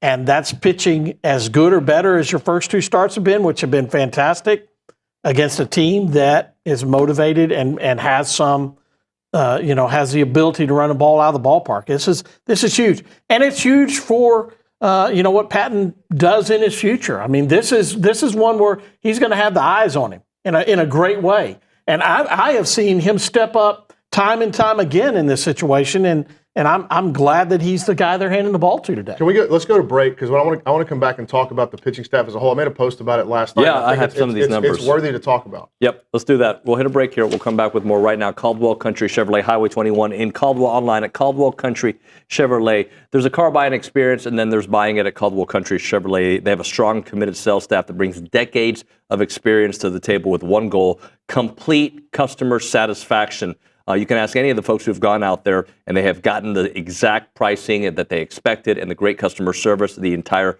relationship has been fantastic. They offer complimentary pickup and delivery for their service customers. They know that your time is valuable. They also have complimentary oil changes as long as you own the vehicle that you bought at Caldwell Country Chevrolet. They have a promise that's simple. They treat every customer like family, and their family deserves the best. It's about a 15-minute drive, the edge of Bryan to the beginnings of Caldwell. Short conversation away, but you'll see the difference when you step on the lot and do business with the great people at Caldwell Country Chevrolet. Highway 21 in Caldwell, online, caldwellcountrychevrolet.com. Let's talk a little Snaps clothing. David Nuño here, and I love wearing Snaps clothing everywhere. I've got the flannel on right now. You've seen me in the Tailgater collection with the A&M gear. It is fantastic. If you see me around town with my sons, Christian and Cruz, they've got a bunch of Snaps gear. When they have big games for Consol, they wear nice clothes, so they wear their Snap stuff. And I'm telling you, with baseball season here, let's all kind of go looking stylish and fit to the games there at Olson wearing the Snaps clothing. As a reminder, they are the only official licensed Texas A&M Pearl Snaps maker out there. Their Tailgater collection is built for game day with breathable, moisture-wicking fabrics to keep you comfortable while you rep your Aggies in style. Now, whether you're watching the game from home or maybe you're in attendance, you're tailgating, whatever it may be, you got to make sure you head to snapsclothing.com to see everything they have to offer. It is fashionable, it is awesome, and you're going to love it.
And we're back. TexAgs Live, presented by David Gardner's Jewelers Rollo Insurance Studio. We're going to look at Texas A&M's pitching staff, and Brauninger had a really nice post. Before we get to that, I just wanted to ask a question about Prager. Possible we still see him at some point if they keep winning? Sunday maybe. On 4 days rest, but man. Then you may be able to get a start out of him, but a very short, limited start. And that I went back and looked today. 2013, Daniel Mengden had been so good all year, okay, and not giving up over 3 runs a game. And he goes the first game against Florida in the tournament, the winner or go home game. Everybody thought that A&M or Florida loses and you're out. Florida got beat by A&M and Mengden, and they actually still made it. They were 29-28 that year, and they went to the tournament. Okay, but then UC Santa Barbara, in the first round of the tournament, he gives up 5 runs, more runs than he had given up. He had just emptied the tank so many times, like an 8-8, a 7, an 8, and a 9 against Florida that day. So at some point in time, if they get to Sunday, they're in the NCAA tournament. I don't think you throw. That'd be 3 days rest, and then you'd have to. If you get to Sunday, you're in the NCAA tournament, and you turn around, and depending on when that next regional starts, he'd be on limited rest again. No way. No, I wouldn't do it. And you get Prager would not pitch in this tournament at all anymore. He's done. He's done. So the 3 starters, your main rotation, that's it. Done. Yeah. This is it. This is it. Yep.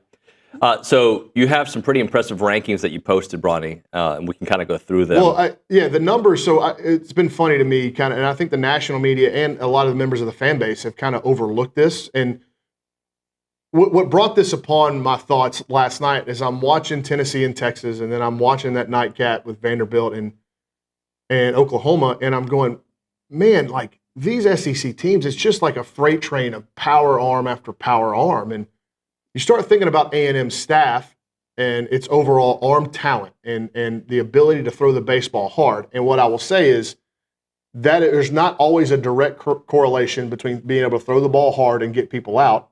There's also no direct correlation. In fact, it's probably leans the inverse in your ability to throw the ball hard and throw it over the plate. Mm-hmm. Okay? So understand that I'm not saying this as like I'm trying to put down the A&M pitching staff. I'm actually using this metric to prop it up. A&M, if I had to guess, I don't have the raw data in front of me. If I had to guess, they have the lowest average fastball in the league or second lowest. Like it's either them or South Carolina, in my opinion. They're the lowest average velocity on a fastball for all pitches thrown.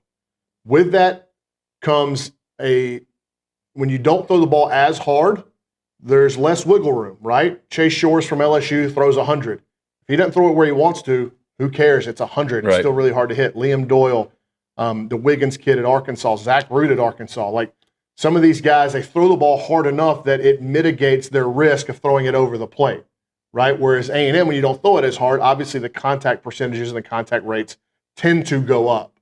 I mean, these are all just, I don't have exactly the raw numbers to say this is definitive or significant, but what I do know is that like that's just baseball common knowledge, right? The slower you throw it, the easier it is to put in play, okay? So understanding that A&M doesn't have a pitching roster full of guys that throw 95 and above. In fact, the guys that pitch all the time, I would say just Caden Wilson consistently throws the ball over 95 miles an hour. Lucas Jackson does as well, but he doesn't pitch very often. A&M is just, they don't have this kind of stockpile of big arms in the starting rotation or in the bullpen. All of that said, they are, you've got it right here, Scotty, I forgot. Second in walks per 9, third in strikeout to walk ratio, whip of 14, ERA 29th, shutouts 30th, and 49th in hits per 9. That's pretty stinking good considering they don't have a bunch of big swing and miss stuff. Right. Jason Kelly has done a much better job with this pitching staff than I think a lot of people want to give him credit for. And you also have 3 starters that also know that I don't have to throw it 94 each time to have some success. Now, they have that in the tank, and we see it on occasion. But they also are like, where do I throw the best? Where is my best shape? Where do I get my most swings and misses? And they're not looking at the board going, yeah, but I'm not throwing hard enough today. That's a problem. I mean, you have there has been times when the board not turned on for certain pitchers because you don't want them throwing to that board.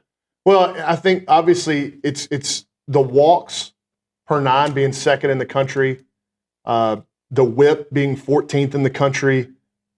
That is a real willingness to throw the ball over the plate. Like it really is. Like that's what we see. And earned run average in the top 30. The Aggie defense has gotten better, especially their batted ball. It's another thing we need to talk about. The batted ball defense has gotten so much better. It's skyrocketed. If you think for those first 3 weeks of the season, and we have Coach early on, he's like, it's brutal. We are bad defensively. Yeah. We cannot continue to do that. Do you know what they're fielding right now, David, after yesterday's game, error-free game? I think I wrote it down somewhere. 974. Yeah. That is Omaha-level defense. Like the teams that go to Omaha field between 970 and 980. They win the game yesterday because of defense, too. Right. And they've raised it because they've been like above 980. That's the only way you can make a 967 fielding percentage over 30 games turn into 974. You have to field way above that. And they've been really good. Ben Royo Yes. and Cash have done that. Benderup got better.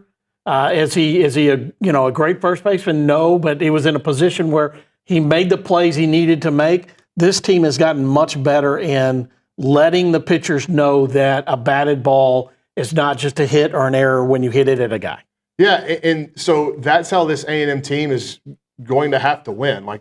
It's a necessity that they throw the ball over the plate now, and it's a necessity that they catch it and throw it whenever it's hit because they don't have the slug to overcome that.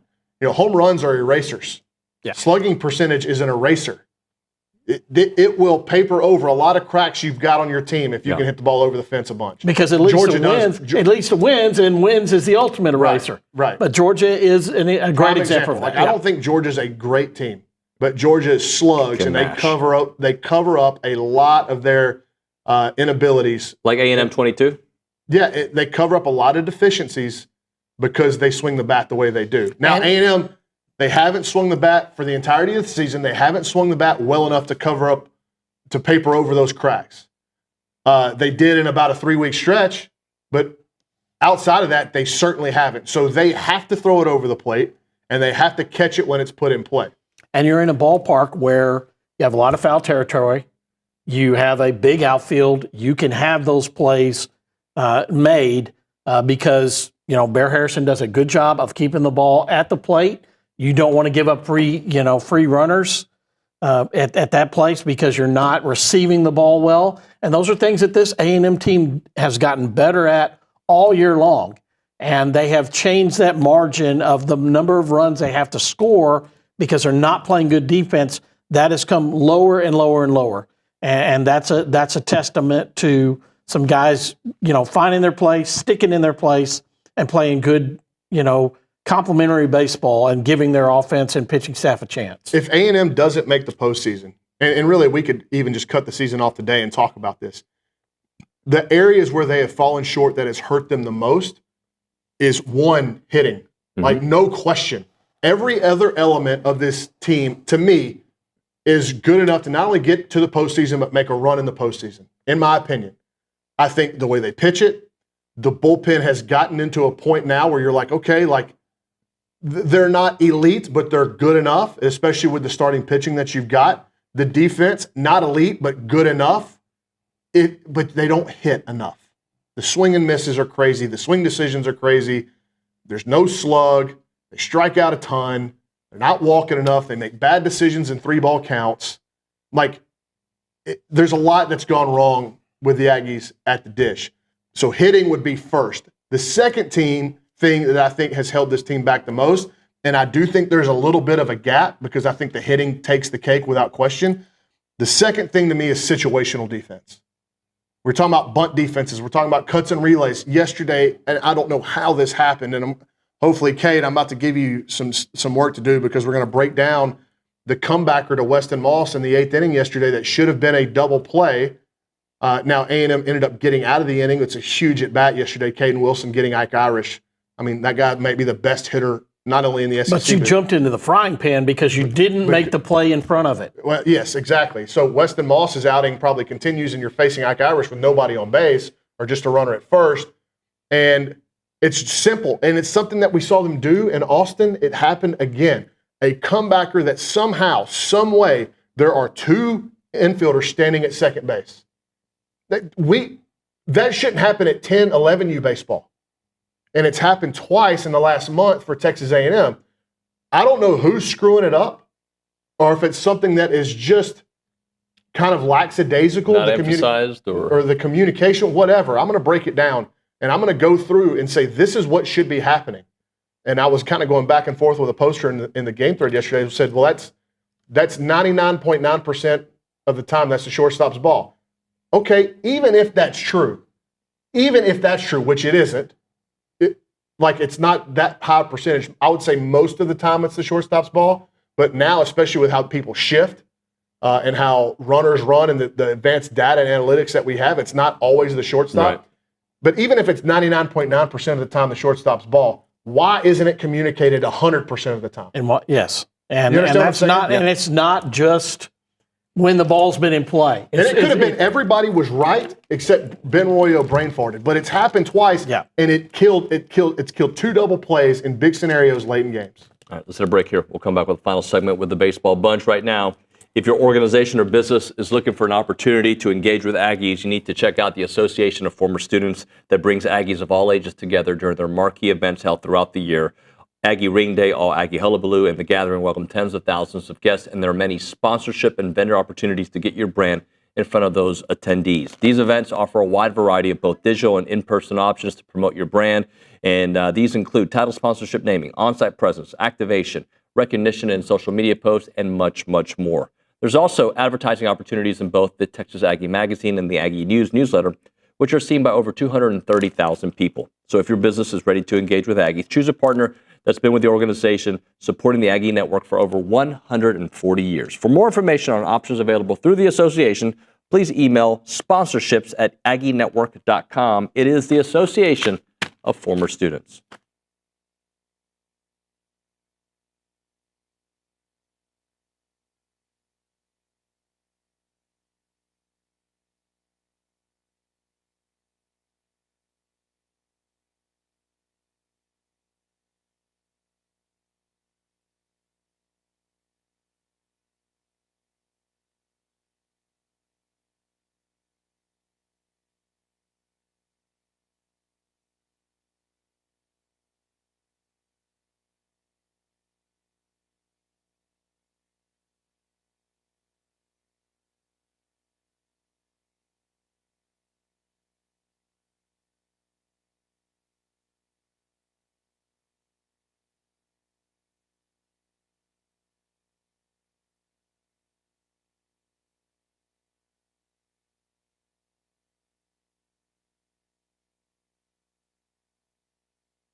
Chaotic morning here on TexAgs Live. We're presented by David Gardner's Jewelers, Rollo Insurance Studio, Baseball Bunch guys closing out the show, or closing out the 9 o'clock hour, I should say. We still got Billy in the 10 o'clock.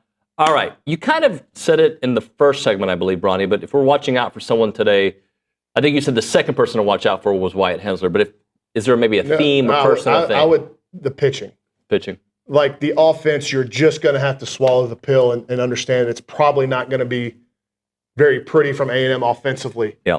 When you've lost what you've lost and the way you're going to have to play against Cade Anderson. So it's a big onus on the pitching staff. So I would say I'm watching Miles Patton and then whoever comes in behind him.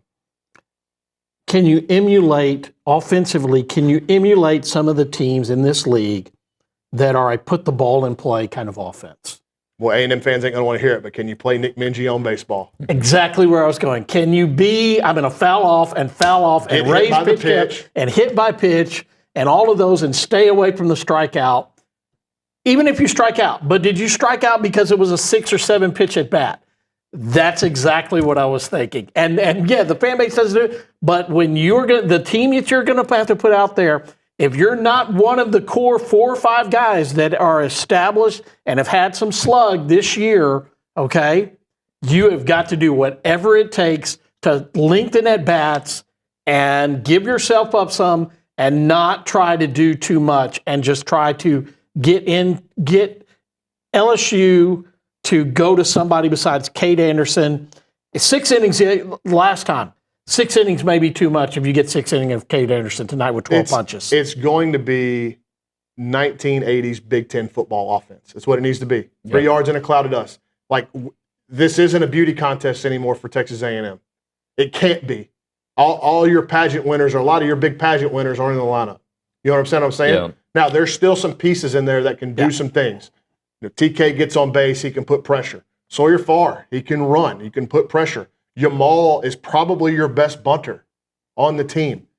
Like, if you get in scenarios where you can hit and run or bunt and run or safety squeeze, like there was a spot yesterday late in the game, and I can't remember. It was Cat. No, it wasn't Cash. It wasn't the Cash popped up bunt. There was a scenario, though, where I'm sitting there with everybody watching the game in the lobby, and it's 1st and 2nd, no outs, and I'm like, I'd go bunt here. Bunt them over, bunt them in. You get another run across, it'd be a huge insurance run. And that might be the way that's unconventional, but with what you've got right now, it may be your best bet to score runs. Scotty, this one's for you, because I know where Bronny is on this. If they win today, would you be surprised if they got in? Just today? No. I would not be surprised. Now, the bubble, and it's kind of funny because remember in 2017, and A&M's the last team in, you had 6 upsets that moved 6 teams, and 5 of them wouldn't have got in the tournament because they were underseeded teams that won conference tournaments. That not being the case, and mainly, UTSA coming back and winning their tournament, and you not having that be to steal a spot. If they win today, I think they're in because as tough as it is today, the next game, Johnny Allstaff, when you don't have a lot of Johnnies, becomes really, really difficult. And I think that you have earned something to beat 2 national top 8 seeds and one of the 2 hottest teams in the league, and Mississippi State to get to that point. I think you carry some weight there, and I think this league gets 14, but we don't know. Gentlemen, thank you very much. When we come back on TexAgs Live, Around the SEC, Kate Bickham's got something for us. And then Billy Liucci for the last hour. That and more is TexAgs.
As a reminder, the final segment of the program is brought to you by Double Dave's. That's at 10:50. But right now, caller number 12, 979-693-1150. We'll hook you up with your choice of a dozen pepperoni rolls or a large one-topping pizza from Double Dave's. They've been around Aggieland since 1984 with your favorite pizza and, of course, those world-famous pepperoni rolls, reliable in-house delivery, bringing piping hot goodness straight to your door. Just click on doubledaves.com and your favorites are on their way. It is now time for Around the SEC, presented by the Jaxer Group. And Cade Bickham making his return to Around the SEC. Last week, he gave us 97 stats. This week, he's got talking points. What do you got, my friend? Well, I'll start off with just what's happened with the SEC tournament so far, SEC baseball tournament. Tennessee and Vanderbilt both moved into the semifinal yesterday. Ole Miss will play Arkansas to go into the semifinal today, and A&M will face LSU. But in terms of talking points, here we go. To it real quick. Sorry. Okay, so a tweet from SEC Mike. Hello, Mike. Michael Bratton. He's talking about these anonymous coach comments in the Athlon Sports CFB magazine. The quote for Texas A&M was, as coaches, we talked about the culture at this place really falling to rock bottom under Jimbo Fisher. You turn on the tape from Mike Elko, and those kids are playing harder, playing smarter. That's coaching, but it's culture. It's the want to. Elko understands A&M, and eventually this could be the most physical, aggressive team in this league. What are your thoughts on that? Let's take this in parts. Okay. So I do agree with culture being changed, and it doesn't happen overnight. I can tell you that I've worked at places where the culture was good, but over time it has gotten better with the right people in the right position and, maybe the right leadership group. And I think that's exactly right with A&M. I think sometimes we go after Jimbo Fisher a little harder, and I understand why. Jimbo had a build-up and then a crash landing. But the culture part of it was absolutely a problem if you look at the way the young players kind of ran that program the last couple of years that he was here. I think it is changing. I think it is going in the right direction 1,000%. But at the end of the day, and I say it all the time, it's about results, right? Can you get the right results? Will you get the right results? What was the other part he said there that the buy-in? He said it was Elko understands A&M. Okay, pause right there. Just pause it there. Elko does understand A&M. You hear him talk, he gets Texas A&M. I thought Jimbo got A&M, Dawson. I mean, for the most part, I think at the end, when people are ready to move on from a coach because of the success isn't there, we find things to be he doesn't get us, right? Like you find other, like we do it with Schloss too, right? There were certain things that we totally thought Schloss was us. And then afterwards you're like, well, actually he wasn't. And I think Jimbo sometimes falls into that. But I think Elko absolutely speaks to the fan base, but with not only does he get it, he's about it.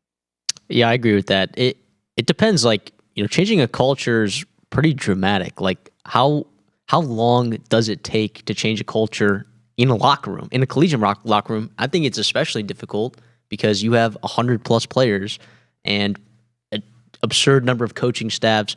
It's not just, coaches. It's also film personnel. It's scouts. It's, your training staff. Like the culture within the entire building has to change. And to do that within a year or 2 years, how realistic is that? I don't know. And the way that we quantify it, I guess, is with wins. Yeah, well, look, culture's a lot better when you win. It is. Right, so Georgia, with some of the off-the-field issues that they've had, is going to be a lot louder when they're not winning 10 games, right? If they were to go 9-3, I'm not saying that they're still having those issues. I think Kirby Smart's he's the best coach in college football right now. I don't think there's no debate, right? He's easily. Because of the success and the way he goes about his business. But if they go 9-3, that becomes a lot louder, right? If 22 where they went 5-7? If they go 9-3 that year, we're not talking a lot about some of the off the field. Was it Denver Harris driving in the parking garage, 90 miles an hour those things would still be a thing, don't get me wrong, but they become louder with a lack of success. Yeah, and when we look at Georgia's culture, how much of that culture that we talk about, and I'll say this with Alabama's teams with Nick Saban, like you always had some off the field issues at some point, but how much of the culture was centered around just the competitive level that you had there? Like you had guys come in there that knew that they were not going to be starters, that they had to work their way. It was like elite competition every single day. People weren't transferring to Alabama or Georgia, to get playing time. Like it's intense. And those practices, you hear players talk about it. I know some of the Alabama players tweet about it now, like, our practices back then in the early Saban era at Alabama were, gruesome, grueling, all that stuff. So how much of their cultures contributed to just the competitive aspect of it? And, the standard is standard. Once you hit that standard, then that becomes the new standard. Like, I don't know enough about every single locker room around the country to be qualified to speak on, like, what makes a good culture a good culture. And are we going to see that? I don't know. Well, to me, culture goes beyond practice time, right? You can have a good practice time, but what are you doing in between? So that's why, and I remember, I've been hearing this for decades, much less the last few years, but in football, the strength and conditioning coach sets a culture that should permeate throughout the entire 365, right? What a strength and conditioning coach does, to me, is what that is about. Because if you're doing it in the locker room right now in end of May, and you're doing it the first week of June, and you're doing it in December after your season if you don't have a bowl game, if you're doing it in January and February, then it is common practice. You're about that life all year long, and that's how you change a culture. Can you have a good culture and not win the amount of games that you expect to win every year? I think it kind of depends on the situation. Because it feels like that's, and I mentioned earlier, like that's the way that we quantify a culture. Like you don't talk about, like you said, you don't talk about bad culture when teams are winning. You don't talk about, you only talk about bad culture when teams are losing. I think you can bring it up if a team doesn't reach their potential or they lose, right? I think there's different levels of culture. Sure. But like if a team is one of the Final Four teams in college football, or Final Four, I heard nothing bad about Penn State's culture. I heard nothing bad about Texas's culture. I heard nothing bad about Boise State's, Indiana's. Yeah. Yeah.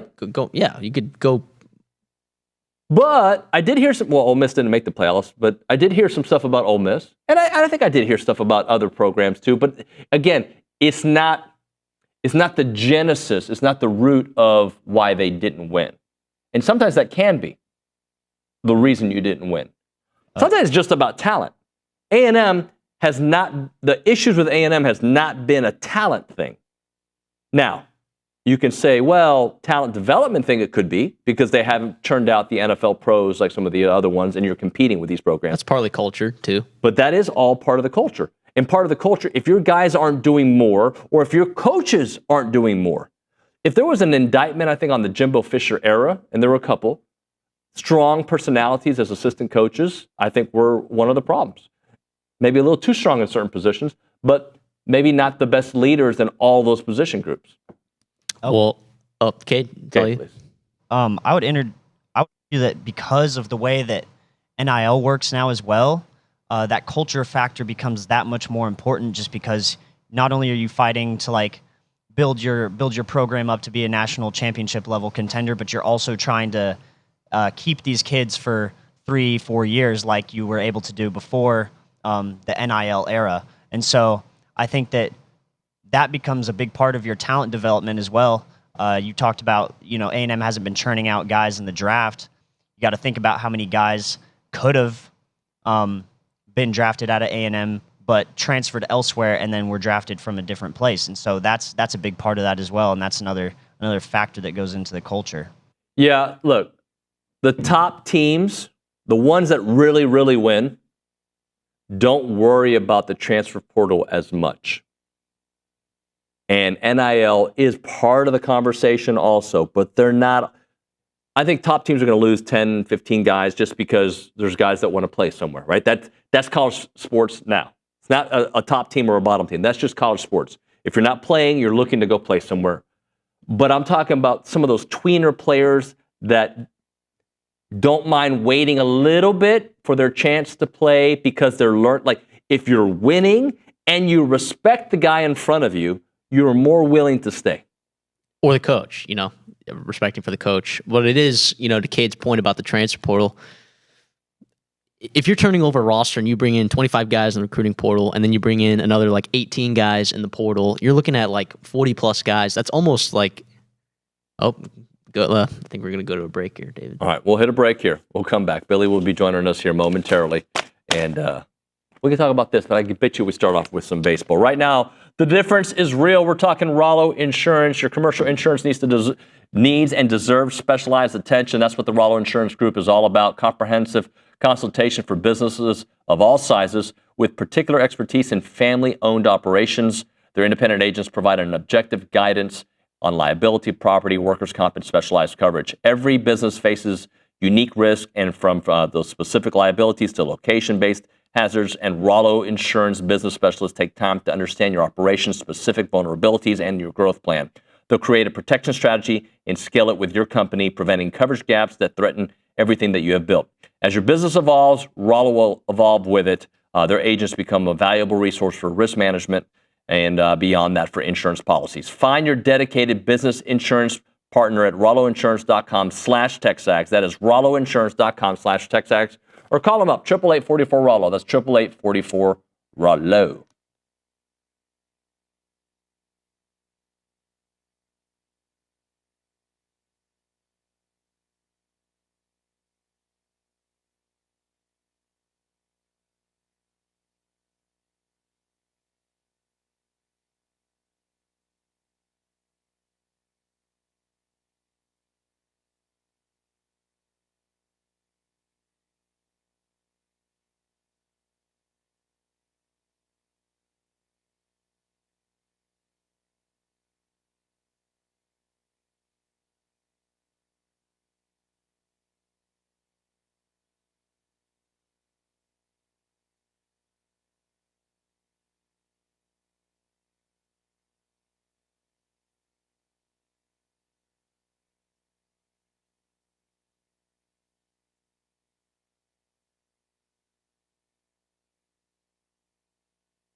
like consider it. Hey, we're back. It's TexAgs Live. We're presented by David Gardner's Jewelers. Are we really back? Yeah, we're right there. We were. Rollo back. Studio. He's Billy Liucci on the Rollo Insurance Studio. He's Ryan Gosling today. He's gone from Lou Diamond Phillips to Ryan Gosling. Wait till my next look, because I change the looks all the time. What's the next one going to be? I just watched the Liver King documentary. What do you think about man bun? Tan? Well, I might tan. Man bun, beard. Well, I'm closer to doing that than you. What do you think? Well, how would that My look hair's for me? pretty short these days, though. A little Liver King style. I beg you to do that. Yeah. I implore you to please grow a long beard. Yeah, I don't know if I want to come with this thing. Anyone that works here to please do that. We're the anti-Yankees. You can grow facial hair. Dude, the weirdest look you can do, I encourage around here. Yeah, okay. Totally do. Take some of the heat off of me. You enjoy the heat. I hate the heat. By the way, I texted you. I've been sitting out there listening to Expertinger and company, the Lobby Lizards, Luke. Luke's joined that team of being an expert. Expertulist and Expertinger. And I'm listening. I'm talking to Luke about basketball. Brauninger goes, well, what's that? And I go, no, you're in this lane, Luke. You're in this lane. No, but we're out there talking, and I'm like, well, Nuño's going to let me know because I texted him and said, hey, I'm going to be about 3 to 4 minutes late. Just short, early segment. And I didn't realize you were. Well, we did go short, by the way. Bronny had a good question out there. What was the question? He said, what do you think's a tougher task today? What will be the toughest battle that someone has to face? A&M baseball versus Cade Anderson or Nuño versus the open segment? Nuño versus the unexpected open segment. So they asked me, make sure I got this right. You were listening to the open segment while listening to Bronny, while listening to Luke, all at the same time. You were able to have multiple tabs open. Yeah. It's interesting. Like a walking computer. Yeah, but you weren't able to be in studio on time. I just want to make sure I got that all right. Because you didn't respond to my text. But the segment does start at 10. I got derailed. I think you could have been in here. By our own people. I've been late once. All right. Baseball. Shall we start with baseball? It's the big thing going on right now. Sure. Let's start there. I watched the game with you. Mm-hmm. And the interesting thing about that game to me, Billy, was were there a couple of tense moments? Absolutely. I mean, but I did, once they hit the home run to take the lead, third inning, right? I did not think they were going to lose. There was a confidence about that particular game, and I don't know why I had it. I'm kind of with you. It felt that way. And it's weird that through 2 games, you felt pretty good. And even when it was 3-0 and then 3-1, right up until he gave up that home run, Lampkin, you trust him. I really do, especially in big game moments. And then, I don't know, I feel like the Jace injury was just such a, we'll talk about that injury in a minute, but it was such a, just heartbreaking moment. But, and heartbreaking is probably a little strong, unless it's the last time you're going to see him, in an A&M uniform, but it wasn't like a Braden Montgomery or a pitcher that, like what Sadeo had happened, where it's like a year recovery or this, he'll be fine and in fairly short order, and he'll be ready, presumably for the draft and all. It's okay. He'll be all right. But we'll talk about the injuries and the fact that you've lost Sorrell and Jace Laviolette in back-to-back freaking weeks, and let's go to that in a minute. But for yesterday's game, I'm with you. I never really felt like they were going to lose that game. Auburn didn't really get a whole lot going very much. I know there was a couple double plays that were key. One late in the game where the umpires made the right call. Fairly obvious right call once you saw the replay. And by the way, to our resident troll Texas fans that thought it was so funny when the A&M players slid so early in that 9th inning there on the final out to try to – that's why you do that. So you don't get called for interference and you give your guy at least a chance to beat it out. But that was the right call. But that was – and then Keel's catch, obviously. And then, they hit the home run, so you got a little minute there of oh, God. But they never put the guy on base to bring, the winning run up. I just felt like that was these have been 2 very low-stress games so far against two good teams in Mississippi State and then obviously Auburn, the number one RPI team, and I haven't checked, but maybe that's the team that they're going to try to bump out of a top 8 national seed, but they're certainly in contention, if not in that. So, I mean, to beat two good teams in the SEC, I wouldn't say 3-2 is not comfortable, but to kind of be in control for 18 innings the last 2 days it tells you how badly this team wants it and how dialed in they are. Now, today, said a minute ago about Anderson, this is you're literally facing one of the best pitchers in the country. You'd have to ask Brauninger, like potentially the number one pitcher drafted. Mm-hmm. And you're doing it without Jace, without Caden Sorrell. It's wild to think of how big a hurdle's in front of this team today to keep their season going. There's a lot of debate on whether or not A&M would get in. I know we were told this morning, well, the Aggies have to get to the final. See, I don't buy that crap, okay, because I've been told in other sports before that A&M's in. I've watched other teams that are supposed to be in that don't get in. I've watched teams that aren't supposed to be in that get in. So don't hit me with any definitives, because if you do, I'll point out you're the same person or people that have moved the target to this point. You know, so do I think they need to play till the championship game? You know, because a lot of you guys saying that were the same ones that said they had to win it. Now you're saying they only have to get to the championship. So how do you know that they're not going to be in if they win today? I would feel like they have a chance if they win today.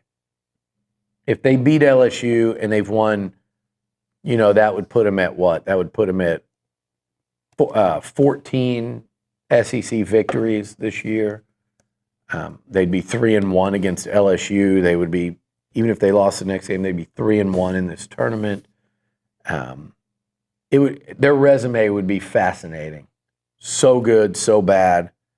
Not a lot in between. Yep.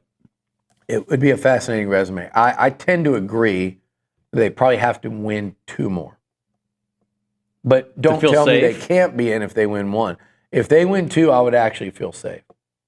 That would be 15 SEC victories, 4 and if they lost the championship and went 4-1 in Hoover, who you'd have to go through to get there, which would be Mississippi State, Auburn, LSU, and either Arkansas or a red-hot Ole Miss. And then you would lose to what? Vandy or Tennessee? Like, to me, if they win 2, they're gonna. But this is the hurdle to me. This is the one. Like, and I know after today, what's the pitching look like for A&M? That's the big question. But look, if you play an Ole Miss team, that would be, or no, yeah, if you played an Ole Miss team, that would be in there. So you'd be playing your 4th game, they'd be playing their 3rd. It's still, but today, you know, Miles Patton's going to have to be what Prager was, what Lampkin was. And to be honest, what Patton was in that Sunday game against LSU, I don't know if he went much more than 5 innings in that one, but he gave the Aggies a chance to win the baseball game. That's what they're going to have to do today, is just kind of hang in there. They won a game against Anderson once, and even when they struck out 100 times the next day, what was that score? 2-1 that night on Saturday that they lost. They're just going to have to play a similar game, I think, to the what they did on Friday and Saturday against LSU in that series here, where they won 3-2 and they lost 2-1. Like, kind of a similar game to what they played yesterday. I mean, that's what they're going to have to do. So Miles Patton went 6 innings against LSU. Okay. Gave up 6 hits, 4 runs. Yeah, that was the Sunday. Is that game. right? 4 runs? Is that right? Excuse me. 2 They runs. scored 4, so maybe he gave up all 4. I think the final score of that game was 6-4. Yeah.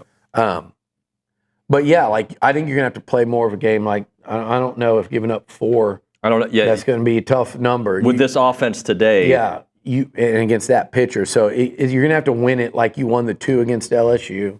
It's going to be like a 3-2 win. Split the 2, and then like you won yesterday. Like, it's going to take that kind of game. But man, Miles Patton has it in him, and these bats can manufacture. I mean, but gosh, you take it's incredible, and people see this as excuse making. It's just talking reality. So I'm not sitting here lobbying for anything. I'm just saying the reality. The freakish nature of these things that have happened and the timing of them. Like pitchers blow out often. You know, I would say often, but I mean, every season seems like most contending teams have a key pitcher that they lose for the year. It happened to Texas this year. It happened to LSU, I think, this year as well. Earlier, another weekend guy. But last year, you are 2 games away from Omaha as one of the 2 best teams in college baseball. And one of the best players in college baseball, who's on a fast track to the majors, breaks his leg sliding into home in the first inning against Oregon. Could have derailed the whole thing. You made it to the final game and lost by 1 run. The very next day, your Saturday starter blows out, has to get Tommy John throwing a pitch. The next day, 1 game before Omaha, you lost one of the 2-3 best players in college baseball, and then you lost your Saturday starter in a span of 24 hours, 1 game before the World Series, and you still took it to a final run. Probably cost A&M a national title. No offense, Caden Kent played his ass off in Omaha, but you take a top 10 pick out of the lineup and a Saturday starter. Yep. It's insane bad luck. Then you come into this year and you lose Grahovec early in the season. You lose Sorrell for the first 2 months of the season.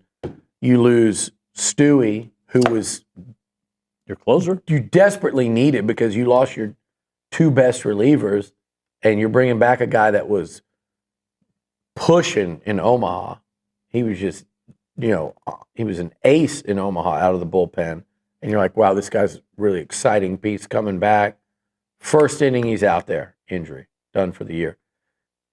It's crazy, just that in and of itself. And then you get Sorrell back, and then he's playing at an all-SEC level. And then he suffers a hand injury a week ago against Georgia in a must-win series.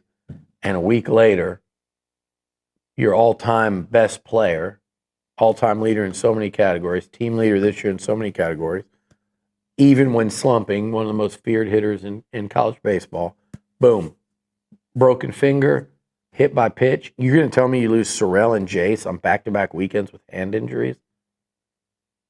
Right as you're starting the postseason? It's crazy kind of what's happened with Aggie baseball on the injury front. And it has nothing to do with I see people going, what about the train? These hand breaks and hit by pitch, and has nothing at all to do with that. Braden Montgomery's injury had nothing at all to do with any of that. It's just tough luck, and it makes you just, gosh, you really could have had a natty last year, and what could have been this year. And I'm not saying I do think you factor that in when you're analyzing how the season went, and you're analyzing coaches and stuff. But yes, they should have played a lot better during the first 2 months of the season than they did. No, they never should have lost to Missouri. This team today, without all those guys I mentioned, should still sweep Missouri at home. Like the team they're putting on the field today, because you know why I say that? Because everyone else did. Yep. That's why. But I just think with Grahovec and Sorrell in particular, much less Stewie, I mean, you're going to have an injury or two, no question. Guys are going to miss periods of time. You saw Texas deal with it with Max Ballou. You saw A&M deal with it with Trevor Werner a couple years ago when he looked like their best player. That stuff happens. But to lose guys for the season and for half a season that as good as Sorrell is, get him back, have a break, it's brutal. And I don't care who you're a fan of, when you see that level of injury, you sit there and go, God, that's tough for that team. Do you think maybe you don't feel sorry for the logo and stuff, but you're like, man, that's a tough break for those guys. Do you think if they win today, okay, I think they might be in if they win today, the might. Yeah, but I think it's more of a might. They keep you out because of the no Caden and no Jace, potentially? No, I don't. Because they don't, I mean, and maybe that's gamesmanship on Early's part. Say, it's Kendall's out there putting it out, and other baseball people that, that finger, they were able to kind of pop it back into place. So that's not a sure thing. And no, I don't think baseball, I still think there's enough. Two things, A&M's in the SEC. And number two, they were the national finalists last year, national runner-up, and the preseason number one. And there's a lot of story still behind this team. And if they get in, it's going to be because their resume dictates it, which is why winning today might not be enough. And I'm not arguing with that. I think you probably need two. But I'm just saying the people that everybody's buying into, they're the same ones that told you they had to win it. Then they walked it back. They're the same ones that wrote A&M off as dead, then said they were going to be, just like we did, they're going to be hell to deal with in a regional. They're a 3 seed. They have a chance to be even a 2. Like, there was a moment in time where everyone was saying that too.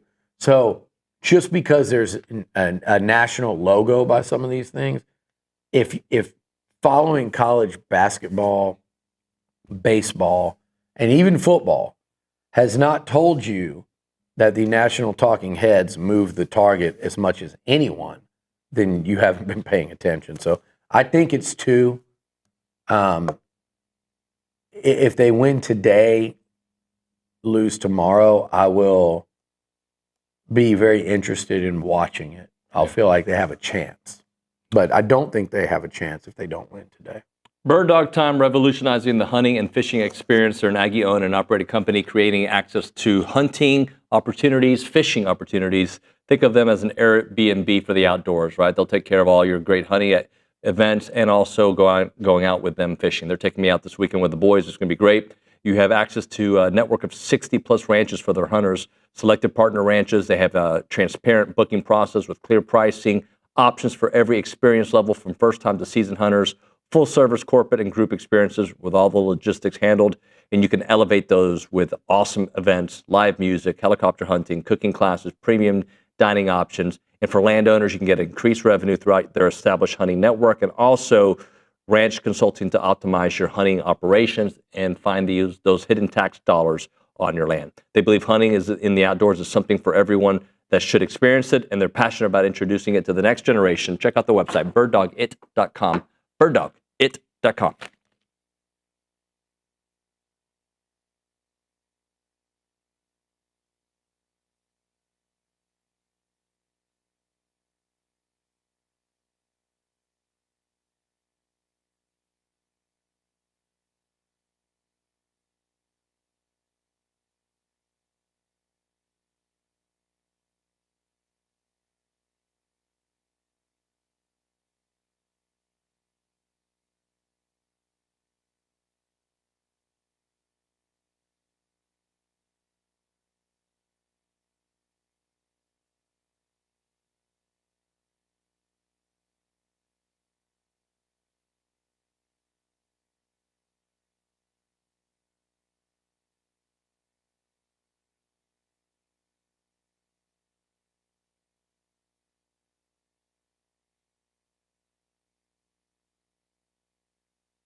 Oh, Jerome Miles.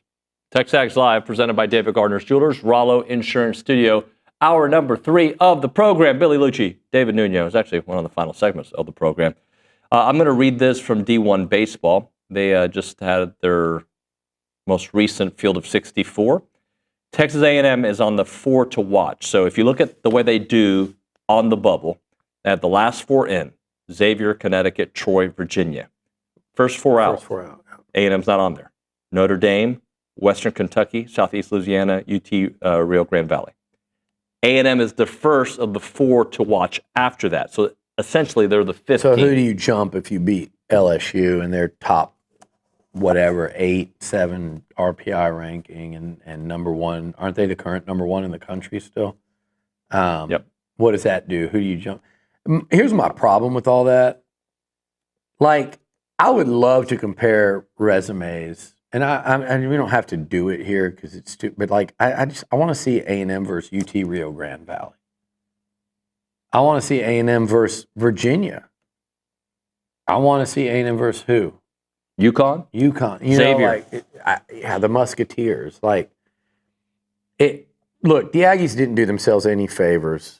They did themselves no favors this year with some of the losses. Like. You did lose to New Mexico State on a Sunday, when you should just sweep that series. You did lose, you couldn't get anything going in Houston where you lost to Oak State and Arizona. Arizona would have been both those would be nice wins to have, right? Particularly Arizona would be a nice win to have right now.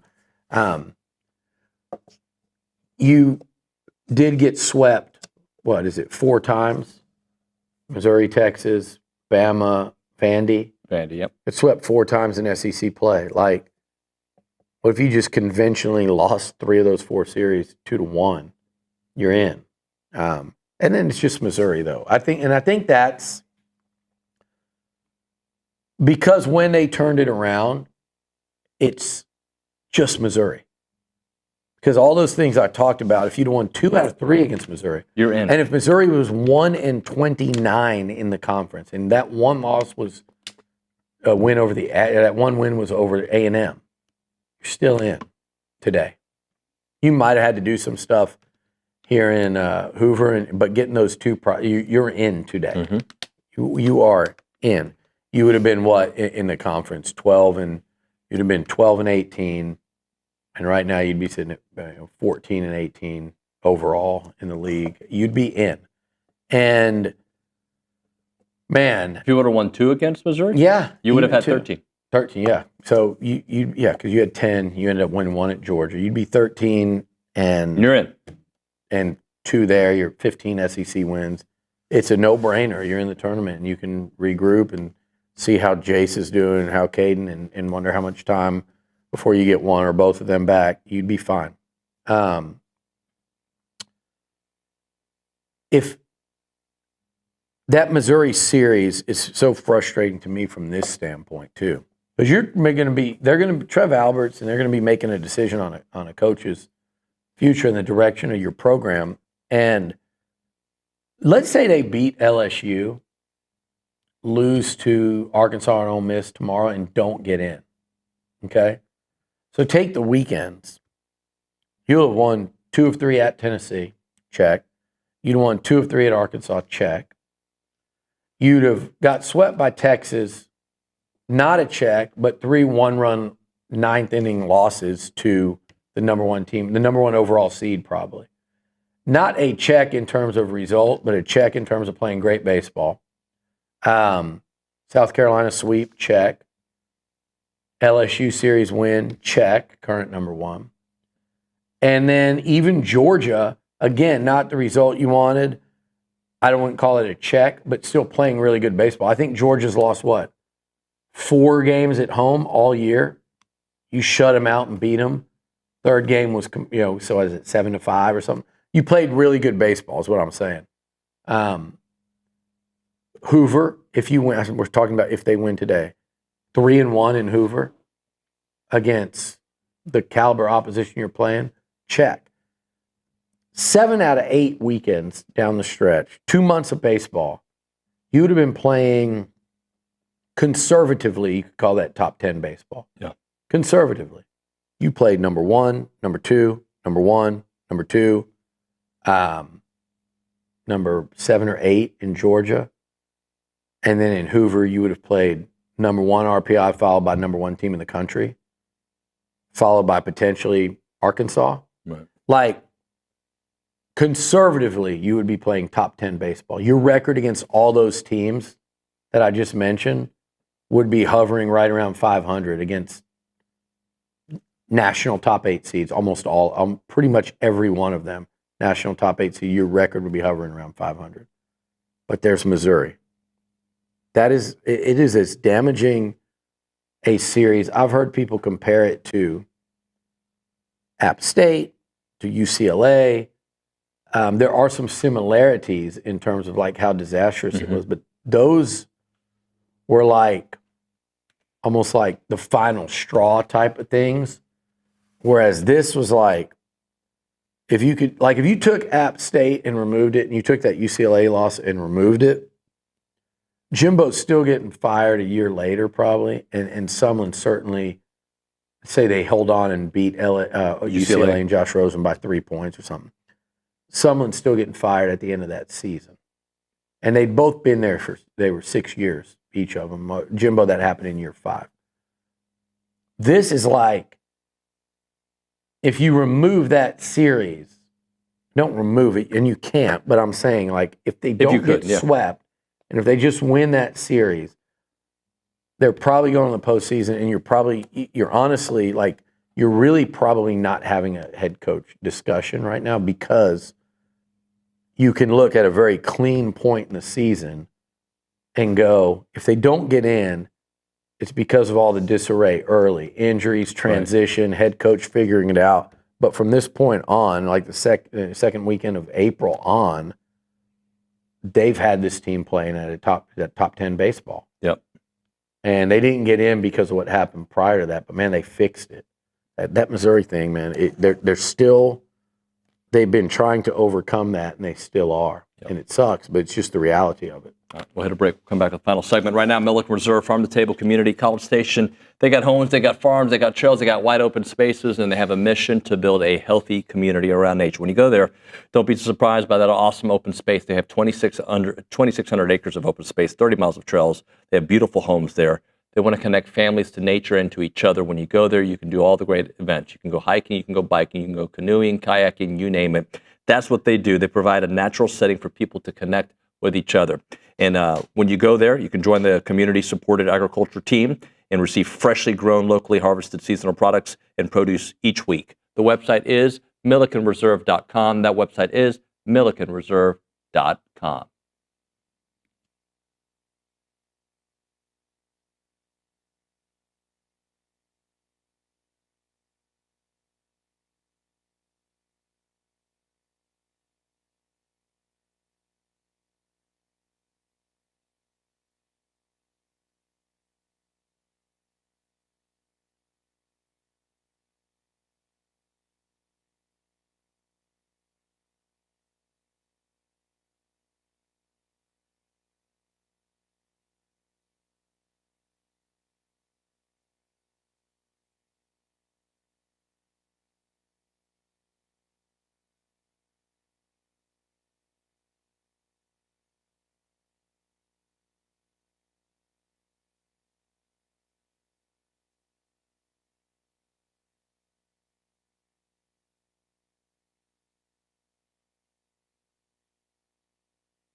Final segment, TexAgs Live, presented by David Gardner's Jewelry. Did I yell in your ear? You want me to talk more like this? Hey, Billy, college football playoff going to a new straight seeding model. So the top 4 teams, as ranked by the CFP, will now get the top 4 seeds and a first-round bye. If you remember last year, the top 4 conference champions got those seeds. Yeah, I'm all for it. I don't like how Notre Dame can just weasel their way into a bye. Well, now they can get a bye. They can weasel their way into a bye. You know what? There might be a year where they deserve it, but now they're talking about dropping USC, or maybe it's USC talking about dropping the Notre Dame series. But there will be a year where Notre Dame weasels their way in and doesn't really earn it. But I'm okay with that if the alternative was, Boise State and Arizona State and a G5 and a Big 12 champ weaseling their way. Or was it Boise? Boise State. They did get the bye, right? Yeah, and because Arizona State. Because Penn State had to play SMU and the winner played Boise. Yep. So, if 2 of the 4 byes, correct, were coming from the likes of Boise and Arizona State, who are we going to have next? Iowa State with a bye, and the SEC runner-up doesn't get one. Right. Texas last year didn't get the bye over. But the Boise 5 State. was the most ideal. If you were going to have something. There is that, but that won't happen anymore. But you're right. That there is that, but just don't do the conference champ thing. I mean, you're supposed to be adept at ranking teams. It's not like you're having to determine, like baseball, between who is the 64th team in versus the 67th. It is 12 football teams, X amount that are automatically in, but you're essentially seeding 12 teams. It's not hard to do. Yeah. For a freaking committee that meets X number of times, how hard is it to seed them? I mean, there's always going to be argument between a couple teams, but when you're doing the 1 to 4, there might be 2 teams in the argument. It's just like the old playoff field. There'll be a couple teams that argue, but they're still going to be in the playoff. But it's better than rewarding a team like ASU and a team like Boise. It didn't, and no world, on no planet did they deserve to essentially be, they weren't, but essentially be given preferential treatments rated higher than, last year the prime example was a team like Texas or Penn State for that matter. Yeah.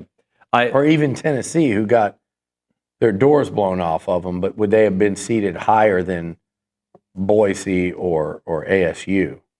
Probably so. Do you think they should continue doing conference championship games?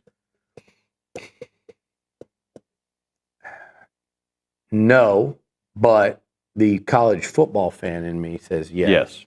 And maybe there's only 3 conferences anymore that really care about that, and I'm not even sure if the ACC does. But, man, winning an SEC title is freaking hard. Now, you could win it in a regular season, but I just think you're going to have a lot of ties and weird things, and I'm still for the game. When is the SEC runner-up going to not get in ever? That's never going to happen. Well, but I they just might think cost themselves the top 4 seed. Yeah, but it's like Georgia. This is the argument Feinbaum made. Georgia won the SEC championship game, but they were eliminated so quick. There was not really a penalty for Texas per se because they went further. Yeah. So, all right, that's going to do it. You still want to win that trophy and win the league. Yeah. Coaches want it, players want it, fans want it. I'm sure the Big Ten feels the same way, but that's about it. Billy, fun day. Thank you very much, Thank sir. you. Appreciate it. That's all we're doing? I don't know. That's what you told me. We can keep going. Interesting. Or we can stop. Or we can just leave it to your imagination. Go ahead. That's going to do it for TexAgs Live. I don't know about the next part, but TexAgs Live for today is over. We will see you next week on Tuesday with a live show, but keep it with TexAgs.com as we follow this Aggie baseball team throughout. Thanks so much for watching and listening. We'll see you mañana.